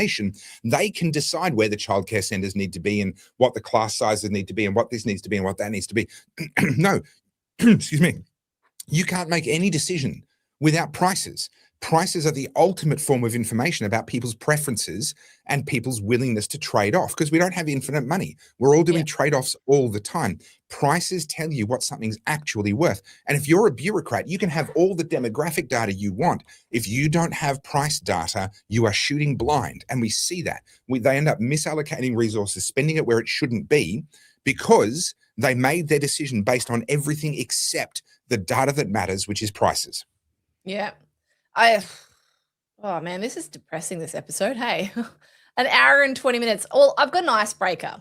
All right. We've talked about culture and art. I want to show you this very important piece of performance art. Let's have a look. Here we are. Let me just start it again. I will go out and then, all right, ready? All right, guys, this is the kind of stuff that artists are doing. Very profound stuff, all right? Let me show you. Loads, here we go.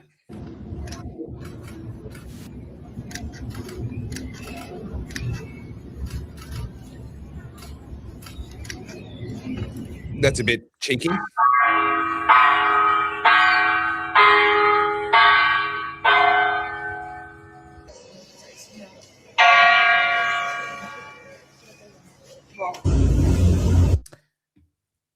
I don't know her face, but her face rings a bell. Do you like that? So here's the thing. If she wants to do that and she can figure out how to fund that herself, go for it. Knock yourself out. That kind of art is certainly not to my knock yourself out, literally. It's not to my taste, but you know what? Sure. I'm not the art police. I can't decide what art is or isn't. But I can tell you that there is no way that that would be financially viable as a career choice or as an art project without taxpayer funding. She made a bureaucrat happy and got someone to tick a box, and that's how she got paid. This is my segue, right? So this is where I'm going into. This is the kind of stuff that our governments, both nationally and internationally, keep upholding. So we've talked about why Hollywood is in a free fall, why the music industry is failing, whilst everything modern is everything that's been produced since the 2020s has been absolute shit. It's because this is it. This is the indoctrination coming through. This is the people that the powers that be, whether you want to call it the globalists, the governments, the DEI, the ESG people, this is the culture they want you to embrace. This is what they are telling you is provocative. It's culturally rich. It's the stuff that we should be paying attention to. It's the same reason that we're getting boring tunnels painted by Aboriginal artists. They are attacking culture to keep you docile, to keep you apathetic, and to embrace and accept mediocrity. That is what this is. This is so that they can continue to concentrate the power, because people who aren't engaged in beauty and aesthetic and creating art and building good movies and creating amazing music, they're happy people. The people like what we have now is you guys can get platformed if you just paint a boring tunnel with a couple of Aboriginal squiggles. That's the stuff that we're endorsing. I mean, we talked about on Monday, we talked about the Archibald Prize being won by this mediocre Gumby-looking painting. I don't care that it's an Aboriginal woman, great, but can we see some skill? Can we see some talent? Because in that talent pool, it was extraordinary. There was good work in there. There is great art everywhere, but it's what our governments choose to uphold with the grants. And as we know, most artists don't make money unless they are getting these grants. So the whole thing is it just boils my blood. I'm just trying to find it, but there was a taxpayer-funded performance where an artist, allegedly, if my memory serves me correctly, I can't actually find it, went naked onto stage, drank milk till it caused them to, I think it was a dude as well, caused them to vomit and regurgitate milk all over the stage. And that was the performance. That was the performance art. And that was at a taxpayer funded, I think it was in Victoria, because of course it was in Victoria, a taxpayer funded art festival. Now I cannot find this online, but I'm reasonably sure that I'm not misremembering, or I might be getting one or two of the details wrong, but fundamentally that's what this piece of performance art was. Now, again, if that's your thing, and you get your rocks off on regurgitated milk and you want to pay money to buy a ticket and go and watch some dude do that on stage, knock yourself out. I think you're a weirdo and you should stay away from my kids, but I don't think it should be illegal. But what should be illegal is for bureaucrats to take money from all Victorians.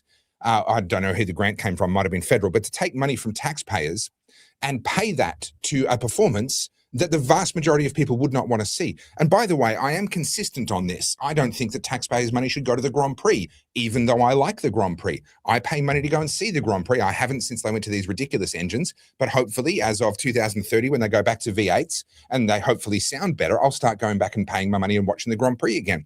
But right now, taxpayers, including the ones who hate the Grand Prix, hate motorsport, couldn't care less, don't want the noise, they are helping to pay for the Grand Prix to happen in Australia, in Victoria. That should not be the case. There should be the public funding that should exist for the arts should come from the public in the form of ticket sales or donations or patrons who want to support it. That's how the public should fund the arts. The idea that bureaucrats should get to tick boxes and pick and choose where taxpayers' money gets spent it's an absolute affront to the very idea that the government is our servant. I agree with you. I'm all about meritocracy. If your stuff's good, put it out there and people will tell you if it's good. You don't need to be pandered to, and you don't need this all sort of stems from that whole participation ribbon situation, right? Where you tell people that they're great and they're amazing, and then they sit there and they become mediocre because they've been told that what you are and how you are and don't change.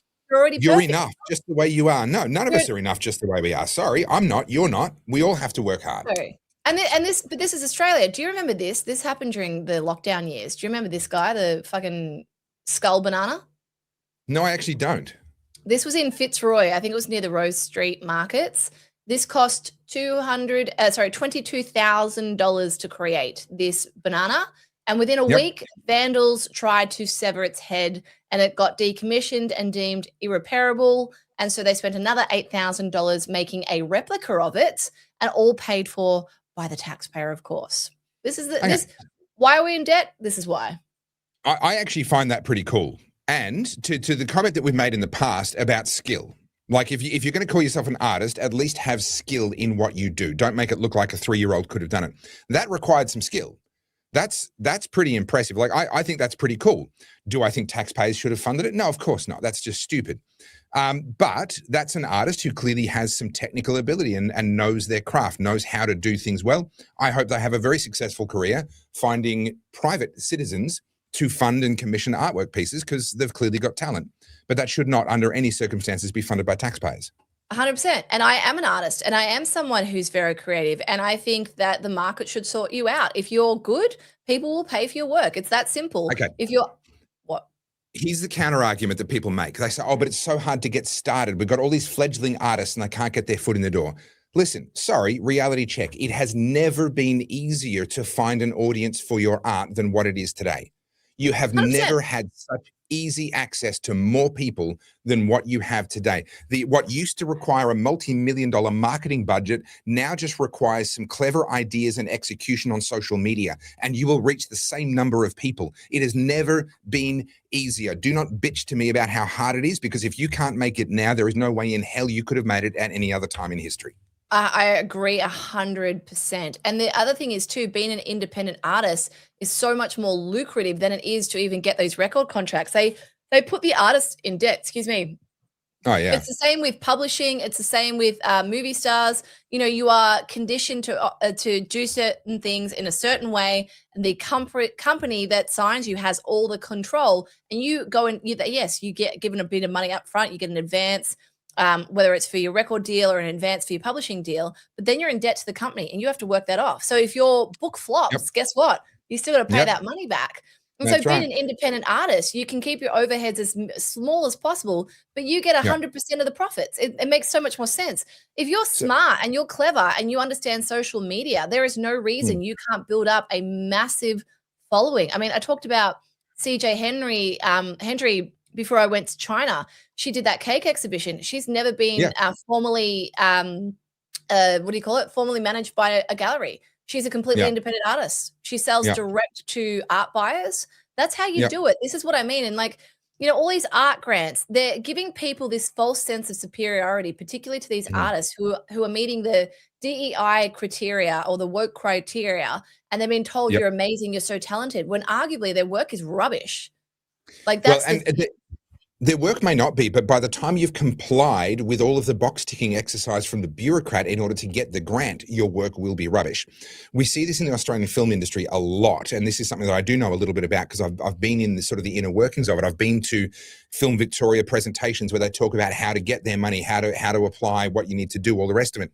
Mediocrity is built into the process. Imagine the person who is your typical bureaucrat.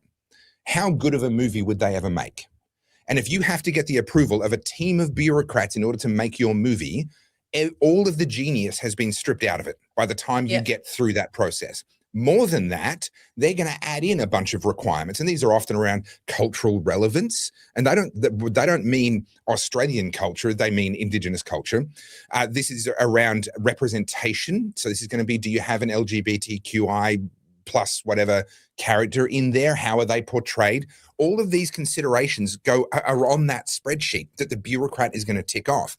By the time you've complied with the spreadsheet, your project is almost, there have been a couple of exceptions, but it is almost guaranteed to be a failure. And then what happens is it becomes a self-repeating cycle, because the perception in the industry is, man, the Australian film industry wouldn't exist if it weren't for the government money, if it weren't for Film Victoria, if it weren't for arts grants, if it weren't for the government subsidies, we wouldn't have an industry, because Australians don't watch Australian movies. You know why? Because they went through bureaucrats first. They're not the pure idea that the creator actually came up with. They're a bureaucratized, committeeized version of that idea. That's why we don't want to watch it. And if you can break free from that, and it's hard to do, but if you can break free from that and actually make something and be pure to your concept, pure to your idea in the first place, Australian films can be very, very successful. American companies come over here and make American films in Australia on a regular basis. We have phenomenal talent when it comes to all of the crew, all of the support staff that go around that, and many wonderful actors and actresses as well.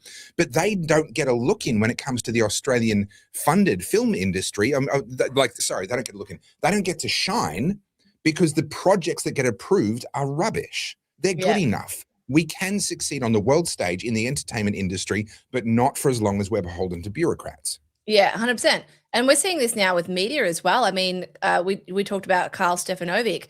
People are recognizing that the independence is actually the part that you want. That, it's a little bit more unstable, and it's a little bit less. It's a little more risky because you don't have the infrastructure of the big businesses behind you. But if you can find your market, if you can find your audience and find your niche, it can be incredibly lucrative, right? Yeah. So I think that was actually an off-air conversation we were having about Carl before the show. So just to bring everyone up to speed, we were talking about Carl. I was on his show. I went up to Sydney and was recorded with him yesterday.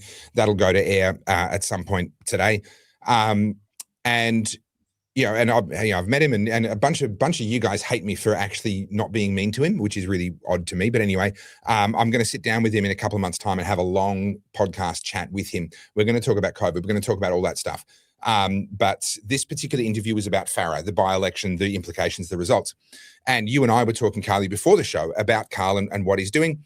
And look, I'm not inside his head, but my interpretation of what he's doing is he wants more independence. He wants to kind of be free. That's actually the main motivation for him, is he wants to be able to do his thing his way. And that's what this kind of medium actually allows us to do. Whereas if you're on the payroll of a company, well, you got to fit their format and do what they want you to do, which is fine. That's fair. So the freedom that we have, the freedom that we enjoy, I think is what Carl is seeking in his own life and in his own work. And that's the thing. Once you tether yourself to Film Victoria or whichever arts bodies, etc., you might as well have an employer. I know people that are in the arts and that they do a lot of charity work and they do a lot of arts work, and they try and bring those two together. But their actual job, like they call themselves like an arts producer, but no. Their actual job is writing applications for government grants.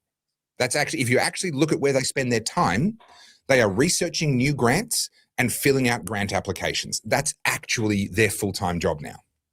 I was looking at some of the City of Melbourne grants that were coming out, and because when I was at my master's last year, they said, like, I think I've said this before, the whole way through we would have all these different artists, coming in, and celebrated artists, right? Like these are people who have a big reputation or they're very important or whatever, and they would come in and they were meek as hell. Most of them didn't have a lot of confidence, and I'm not saying that to be mean. I'm more saying that from a for someone with this these accolades behind you and whatever, you're all sort of hunched over and shy and quiet, and it wasn't portraying anyone that felt like they'd been vindicated and that they had succeeded. But that aside, after they would show us the work and everything and what's involved, I kept having this question. I actually got told off by my lecturer at some point.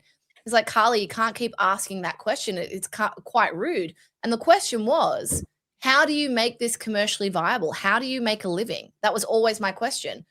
And the answer was, well, we don't. We don't. Like grants or, I have a full-time job or I do this and that ever. And I'm like, so you're this well-awarded artist. You've got all these accolades. It's not viable. The only reason it's been upheld is because of grants. Then that's telling me, I'm sorry, but then your art's not good enough. Because if it was, you'd have people wanting to buy it, to put it on their walls, to own it. Okay. And this is what makes artists, as well as, by the way, bureaucrats and politicians, these psychologically, they're actually quite similar in this regard. They don't want to be judged by the market. That's a standard. That is too high of a standard. They're afraid that they don't measure up to that standard. Convincing a bureaucrat to give you a little pat on the back and a grant, well, that's just a process. You go through and you tick all of their boxes, and then you're in the running and hope that you get lucky. And if you apply for enough of them, sooner or later, you'll be the one that gets the grant. Yeah. Making the market happy. Well, now you're competing against everybody in the entire wide world. And here's the thing. People lie with their words all the time. Bureaucrats have to fill quotas. They've got a certain amount of grant bucket. They have to give it away. They're shoving it into people's hands. None of that's the truth. The truth is, will you pay for it?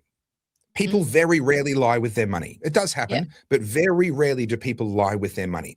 And so what they're actually admitting when they say, oh, no, this isn't about commerciality is, I think that the truth is that my art isn't good enough to deserve money.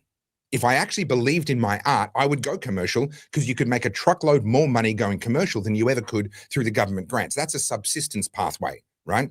They complain all the time about how hard it is. That's why I made the comment of their presentation, how they looked all dejected and very meek and sort of like hunched over and, defeated. Like I was looking at them going, if I had this many accolades, I don't know, I would carry myself differently. I mean, that's just an observation on my behalf. Let's be honest, I would have to widen the doorways to fit your head through. That's the truth. They already do. But it was interesting though, like, and I'm not to make this about me, but I've said this 1,000 times. I don't want to keep repeating myself. Okay, we've got to make that a drinking phrase. It comes up so often. Not to make this about me.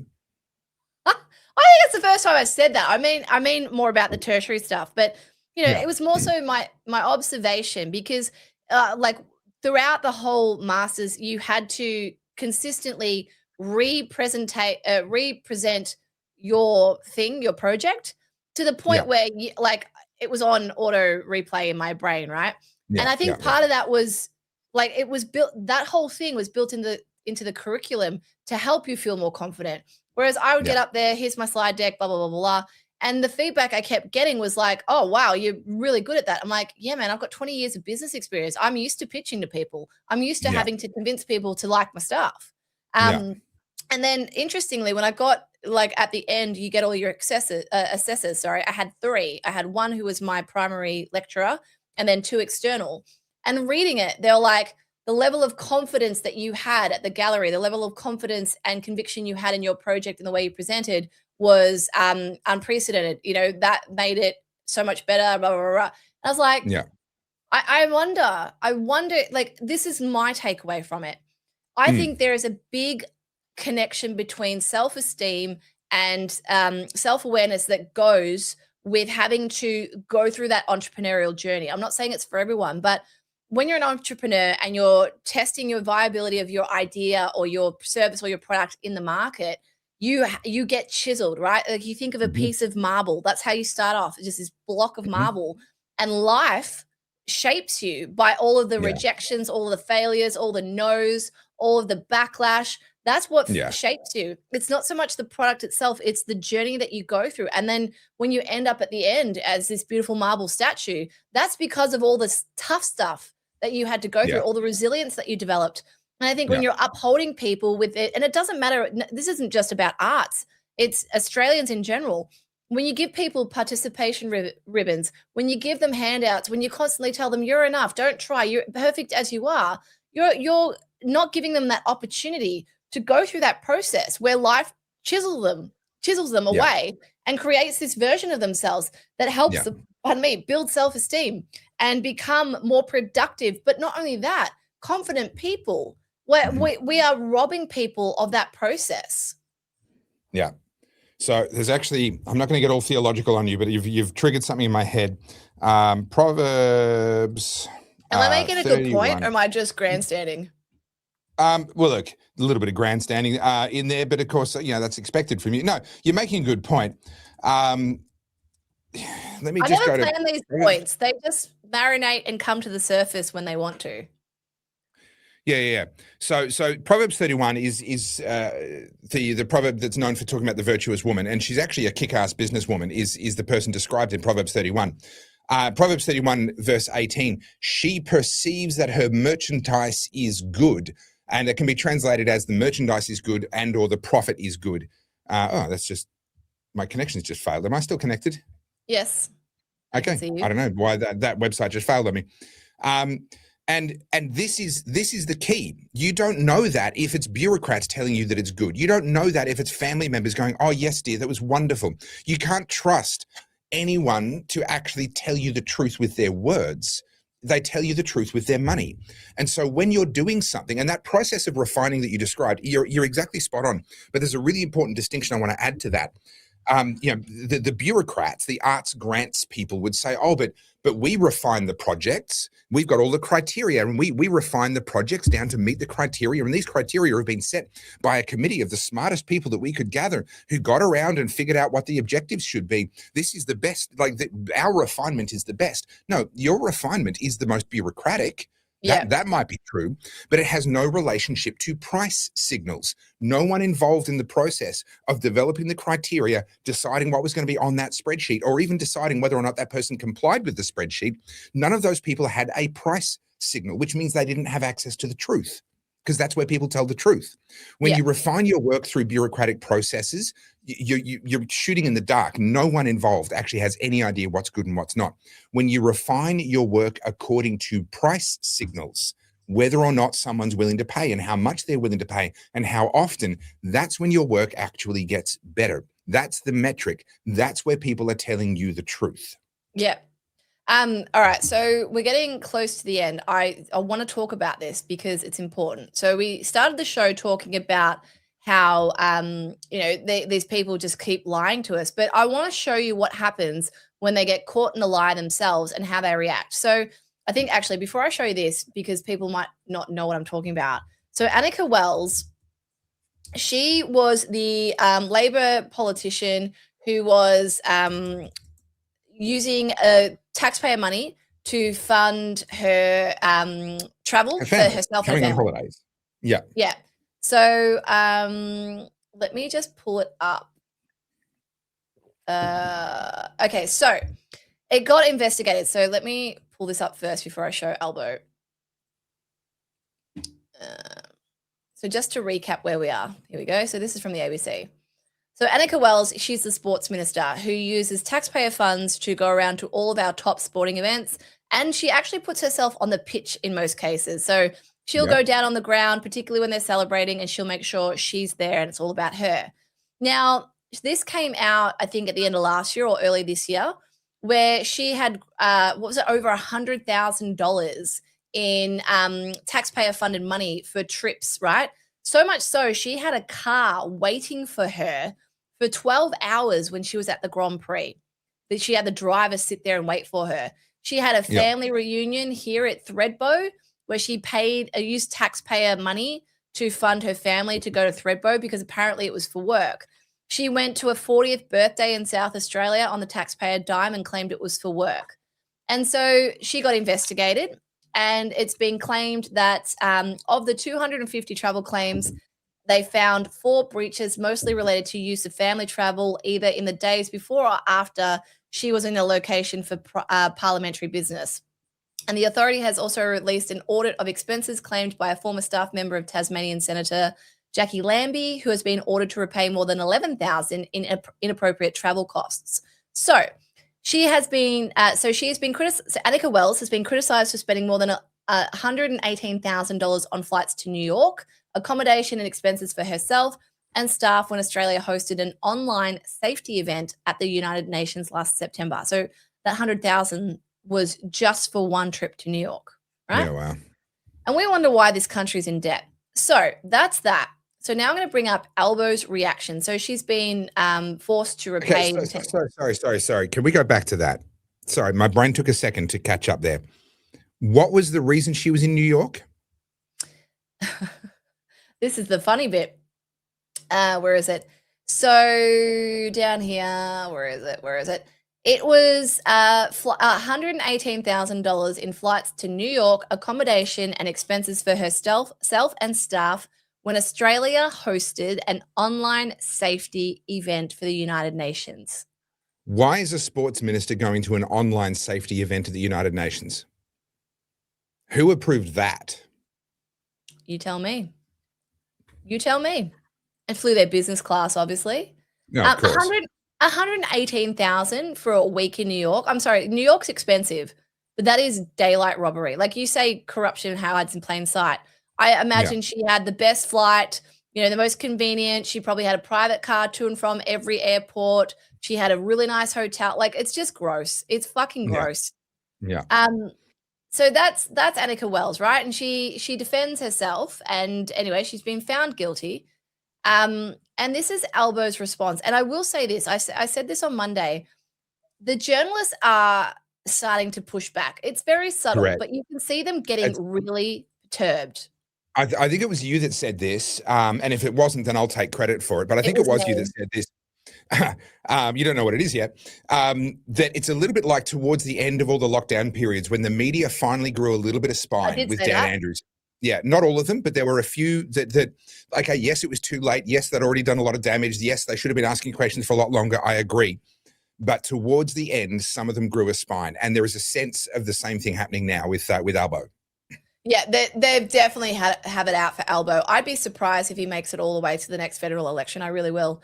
But I just don't know that anyone's going to want to take his place. Well, that's the thing. It's same with Jacinta Allen, right? Like there's no incentive to take her place. Why would you want to be the one that goes down? Let him go down and then take over the leadership for the rebuild. All right, so I'm going to play this for you. The money, we have IPIA.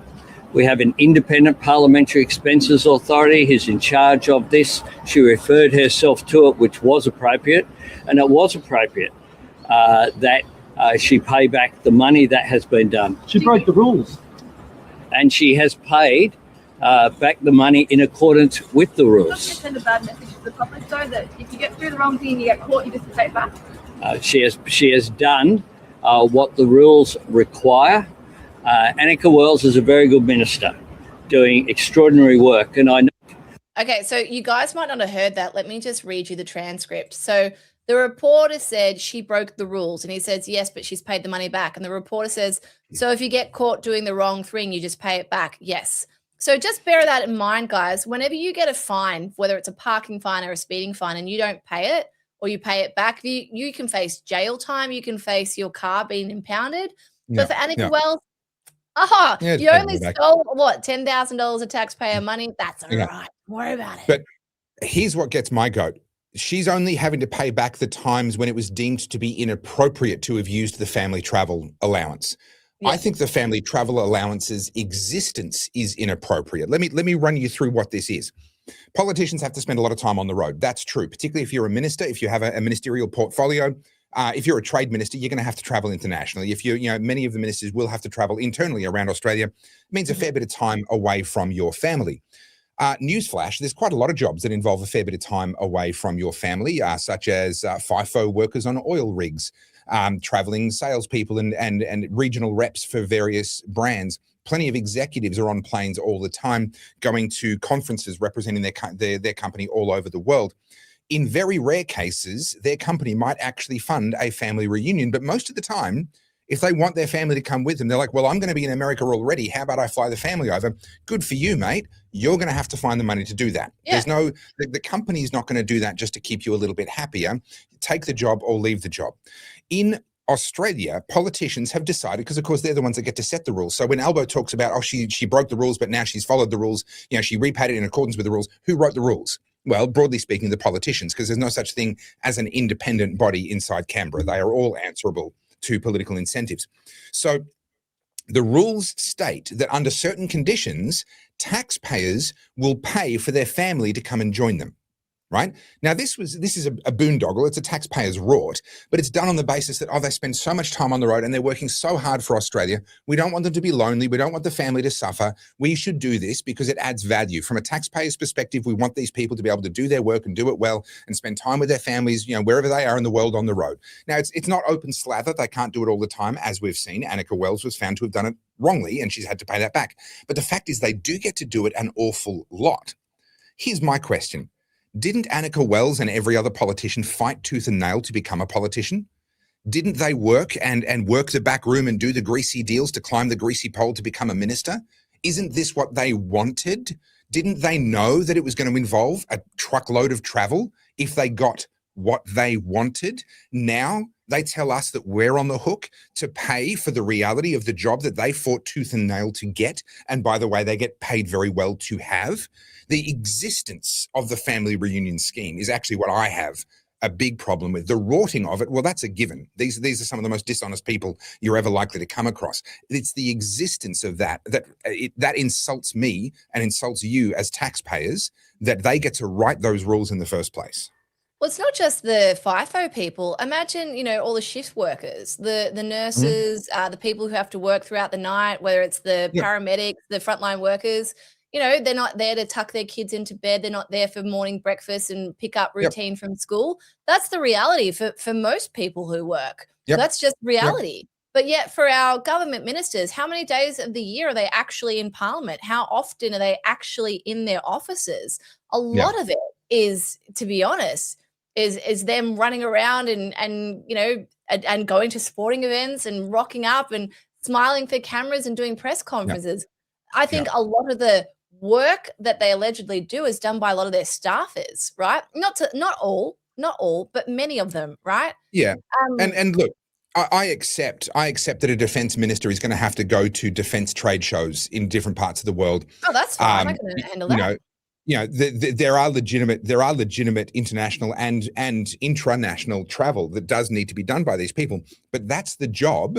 You're not paying for your own travel, and if you want to bring your family for some sort of a family, if you've been sent to Iceland to talk to them about becoming a part of, NORAD missile defense shield, whatever it is, then and you want to have your family come over, I've got no problem with that. Extend your time. Use a week of your annual leave during your time in Iceland. Extend your time there. I've got no problem with that. That makes perfect sense.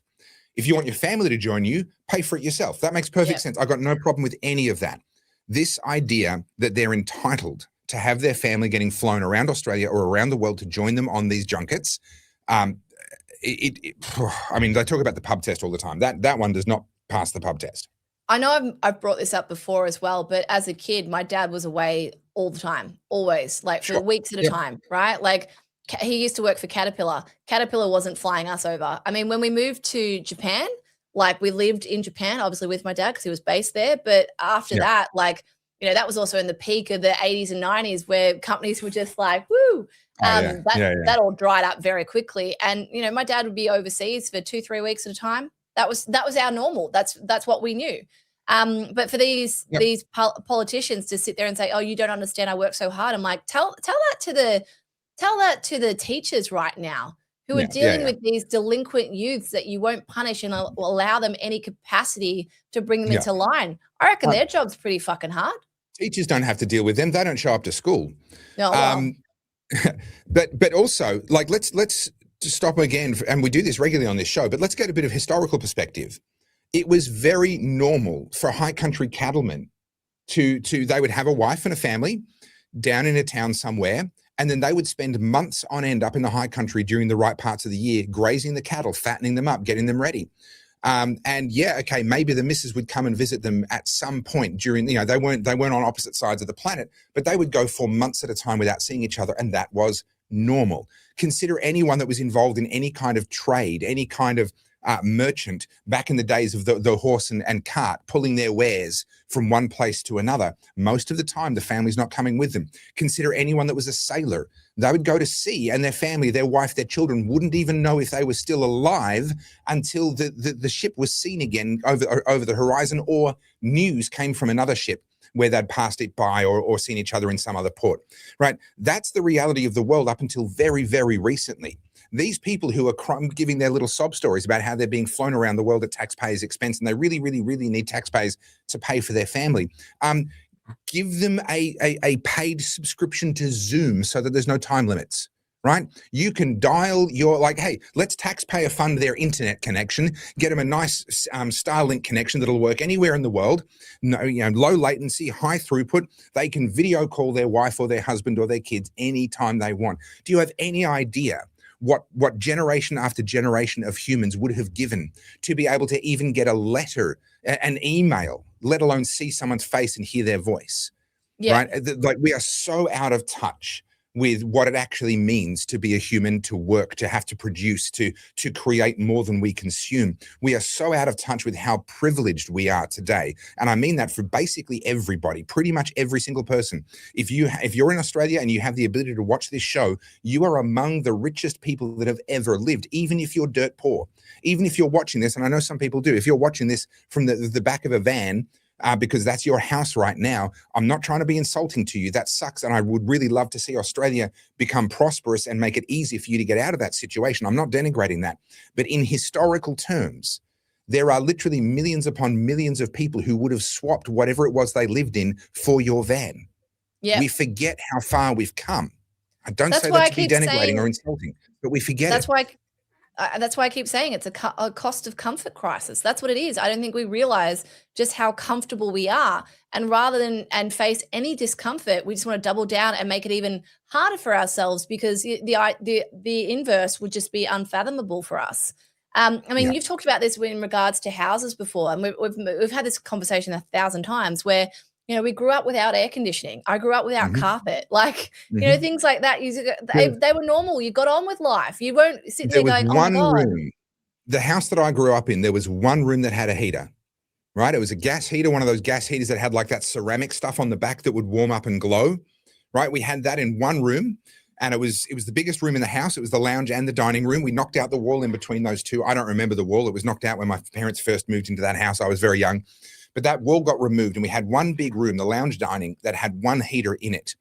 And we would literally, in the middle of winter, we would literally have our dressing gowns and a doona next to the door of the corridor to our bedrooms. And we would put our dressing gown on, wrap ourselves in the doona, and go on a mission like we were going to the Antarctic to get to the bedroom to get a different book or whatever it was that we needed from our, you know, change over the toys that we were playing with.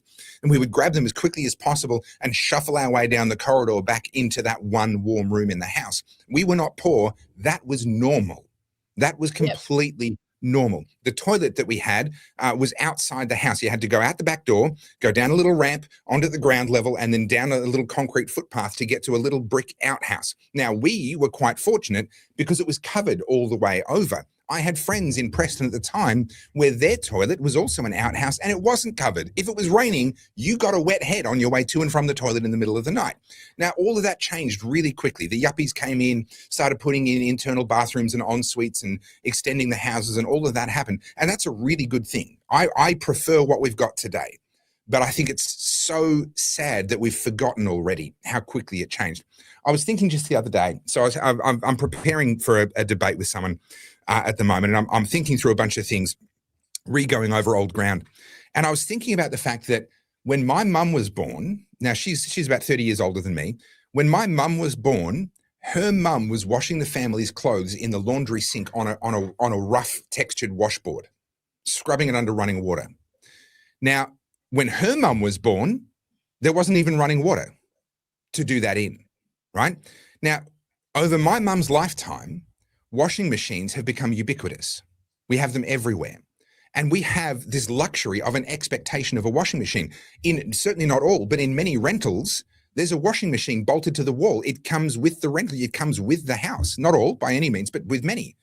If you don't have your own washing machine, they're available down the road at a laundromat. Yes, at a price. That adds up real quick. I accept that. But understand, when my mum was born, no one had them. That's how quickly this has changed. Think about the amount of time that we save. Think about all the stuff we can do with our washing. Oh, we'll disinfect it with a bit of tea tree oil or eucalyptus oil. We'll add a fabric softener. We'll do, I don't like that one. I don't like the smell of that one. I'm going to use this one. Like how freaking insanely rich do you have to be thinking about the smell of your washing in any sense other than, does it still smell like sweat? Right? To be asking yourself, do I want this fragrance or that? Perspective, people. It is perspective. And that's why, like, I'm not ready to do this really yet, but it's a cost of comfort crisis. And I think, you know, it's this circular kind of chicken or egg thing, right? Like, people want to be comfortable. They need the government to keep them comfortable, but the government wants you to be comfortable, so they keep you comfortable, right? It just keeps going. Okay. So Jimmy Carr talks about this. People want what you've got, but people don't want to do what you did. Yes. Right? That's Everyone true for looks at most a rich things. person. Yeah, everyone looks at a rich person or a successful person or a famous person or whatever, and they're like, oh, I could have done that. I you know, and I'm jealous and I should be there. I want that. Okay. Are you willing to do the work? Yeah. Right? I get people who complain. So the cycle with me is this. Someone reaches out with a topic and I say, hey, that's an interesting topic. That's not in my wheelhouse. I'm not going to talk about that particular issue, but why don't you? They're like, oh, well, I don't have your audience. Like, well, yeah, but I didn't have an audience when I started either. Yeah, but that takes all that work and takes all those years and all that time and all that. Okay, how much do you really care about this issue? If you only care enough to send an email to make it somebody else's problem, then I'll suggest that maybe you don't care about this issue quite so much. They want what I've got. They want access to my audience, but they're not willing to put in the work to build one of their own. I keep getting that. I keep getting solicitations via email and my DMs of people wanting me to speak on things. Carly, you have to share this. Carly, you have to talk about this. I'm like, why do I have to do it? I don't have to do that, mate. Yeah, like I will talk about the things that I'm passionate about, that I'm interested in, and you're most welcome to do that. And the same thing is being said now. Like, you've got the platform. Yes. Why? Because I built it doing things that I'm passionate about. Correct. Because I talked about the things that I decided were the things that I wanted to talk about. Yeah. Yeah. Now, to be clear, for everyone watching, please keep the tips coming through, but just don't get pissed off with me if I go, yeah, you know what, not for me. That's all I'm saying. Well, no, I think we had a troll for a while there. I think he's pissed off now. His name was Lee, and he kept leaving the same message on every bloody YouTube. Why won't you talk about the citizenship and why your name's in capital letters? It was so incoherent, the ramblings. I actually don't know what he was trying to say. And every time you and I would do a podcast or you would put up something, he's like, you guys are grifters. You won't even talk about our actual citizenship that's not even real, and why your surname has to be in a capital letter at the end or whatever. And I'm like, Lee, bro, in the effort that you've taken to leave that comment on everything that we've done, you could have started a YouTube channel and told people yourself. That's right. That's right. And there's a lot of issues that are real and need to be talked about. There are a lot of issues that are real and need to be talked about, but timing is kind of everything.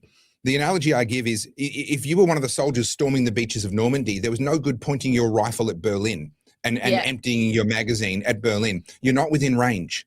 No, the time for that battle has not come. There are other battles that have to be won first.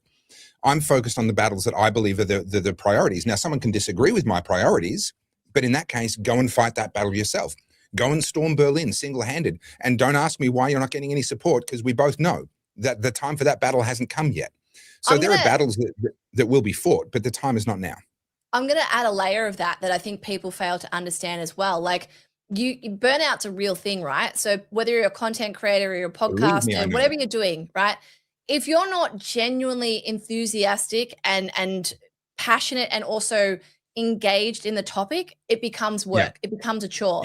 And I used to say this in my photography work, and I'd say this to all my students: 2 for the wallet, 1 for the heart, right? You need the money to survive. We know that. So you do the stuff that's going to help you pay the bills, but there has to be a portion of that you do purely for passion, creativity, something that you're passionate about, right? That's so important. And the same goes for content.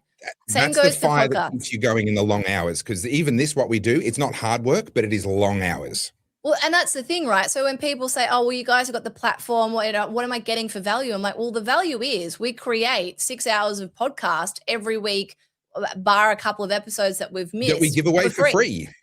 Like, that's the value, man. Like, sitting here for 2.5 hours of my day, that's the value. Reading all these articles so that we can have the discussion. I'm not saying you have to value it, but that's the exchange. The record time is actually minimal. It's the research time that actually is where it all goes. It's the same with my reels. Like, the 3-minute reel is just like this tiny little end at the bottom of the funnel. It's the hours and the weeks in some cases that I sit there just like marinating on the idea, researching and bring it all together. So, at the point of this, I said this with Carl, like, if you're passionate about something and you got something to say, there is nothing stopping you. We all went through the same issue. Like, Carl didn't just walk into 130,000 YouTube subscribers. He had to start again. Yes, he's well known, but also he's very disliked. So everyone goes through that. And I keep coming back to that analogy of the marble, right? Like, all of us start out as a slab of marble. It's up to you how you let yourself be chiseled, right? And if you want to be a piece of art at the end, you got to accept that comes with that a lot of rejection, a lot of failures, a lot of redirections, a lot of no's, and then ultimately you do get some yeses. Yep. How to become chiseled. It turns out Carlz is becoming a looks maxer, everybody. She's gonna get chiseled.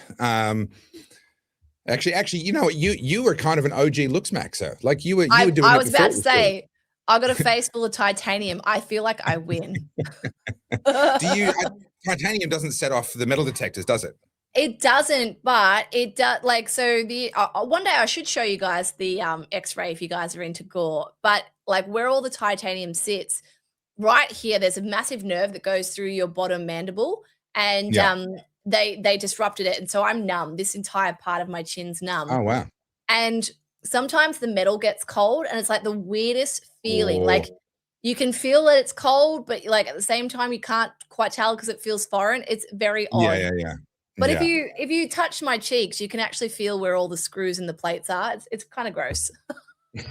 Yeah, no thanks. I'm good. I'm good. Thank you. I appreciate that. I'll let G enjoy that. Oh, I love doing it to people. Like, here, give me, because there's a right here. So just to end on a real high note, because we haven't done a tangent. Oh yeah, Maybe my skin is already crawling. No, we didn't. Do you want this to be the tangent? Not really. No, I prefer tangents to be less gross.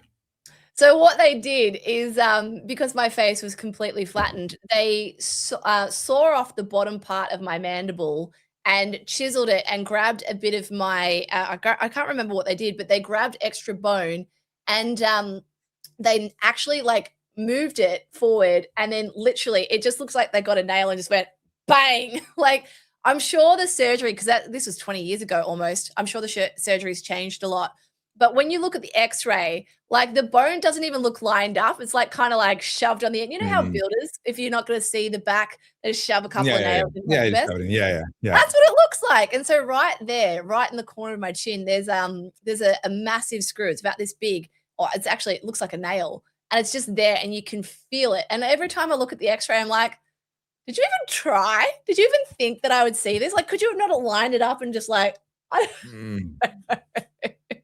Anyway, but on the X-ray, you can see there's literally this bone's been cut off and nailed to my jaw.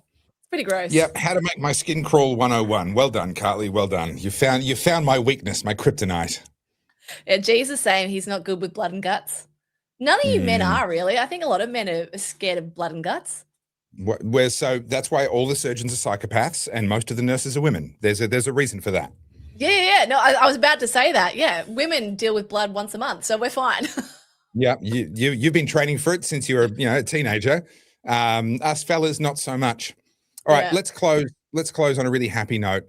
I'm going to bring this back up on screen and remind you that according to Adam Crichton in that article that I read early on, the bottom of that red line is actually already off the bottom of this chart, because according to his numbers, which match with my instinct, we're actually already back to late 1990s levels. So if life feels hard, it's because it is. It's not your imagination. Don't be gaslit by Jim Chalmers and Anthony Albanese and all the lovies of the Labor Party who want to tell you what a wonderful job they're doing.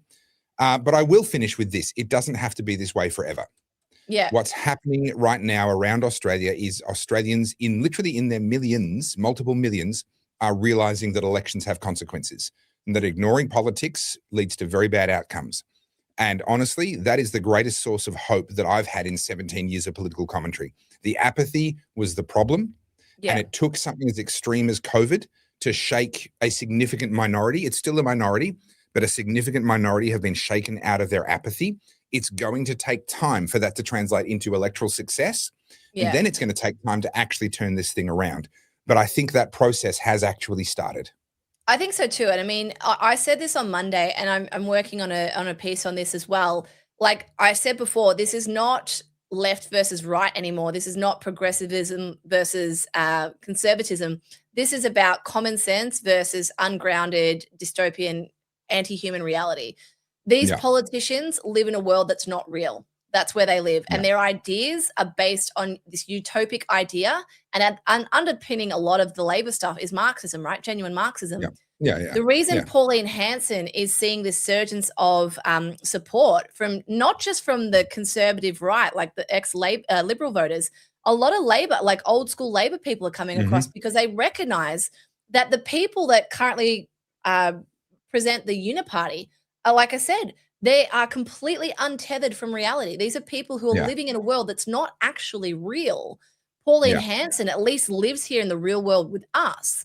Yes, she's still a politician, right? And I'm not saying she's our coming to Jesus moment and she's the perfect politician by any stretch, but she's the best we've got right now. She at least says it like it is. And she's had a business before, and she's been like what's the word, consistent for 30 years.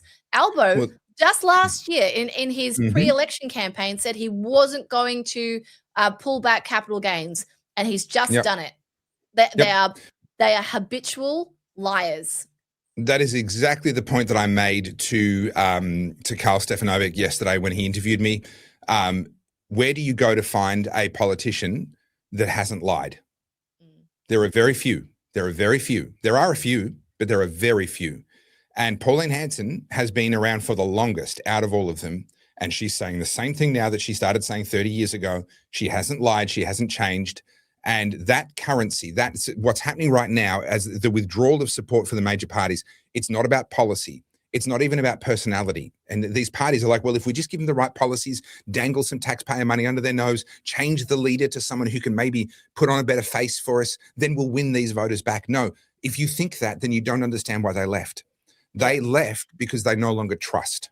And they're looking for someone that they can trust. There are people voting for One Nation and supporting One Nation in these opinion polls who actually don't necessarily agree with her, but they know that she means what she says and she says what she means. And right now, that is the currency that people are actually looking for. That is what people actually want, because it's what we have not had in 30 years.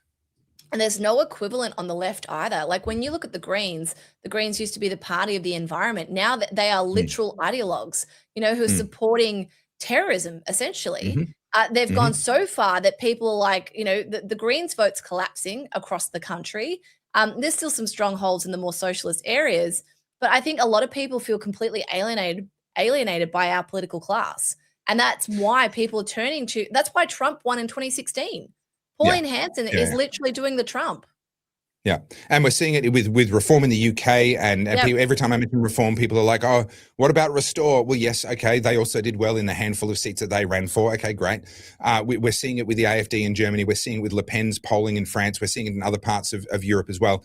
This is a worldwide phenomenon. And this is not, the media are portraying this as a rush to the right, the rise of the right. No. This is a rejection of liars. Yes. This is the voting public saying we're done being lied to. Who hasn't lied to us? And they're going there. Yeah, I agree.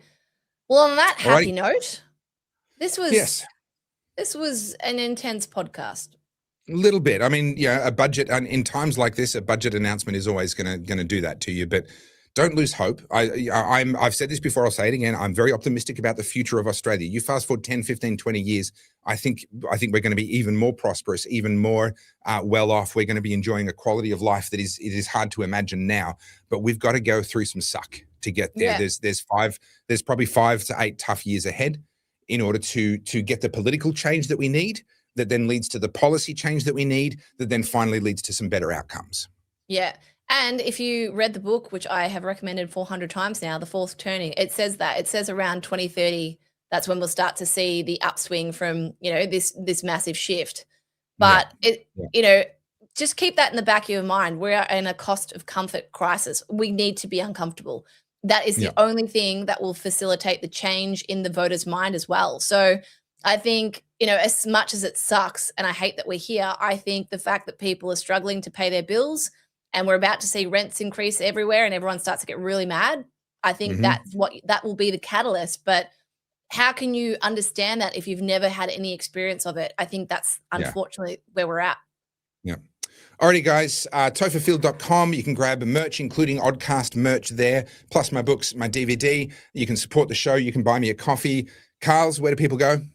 CarlzJSöda.com. You can buy my AI masterclass, learn about AI. This is something highly recommend. I won't talk about it now, but there is this massive growing contingent of women influencers trying to discourage other women to do AI. And this just pisses me off so much, because the reality is, I keep saying this, it's here to stay. But further than that, if you are worried about where AI is going, sitting on the sidelines isn't going to make it go in any better direction. Yep.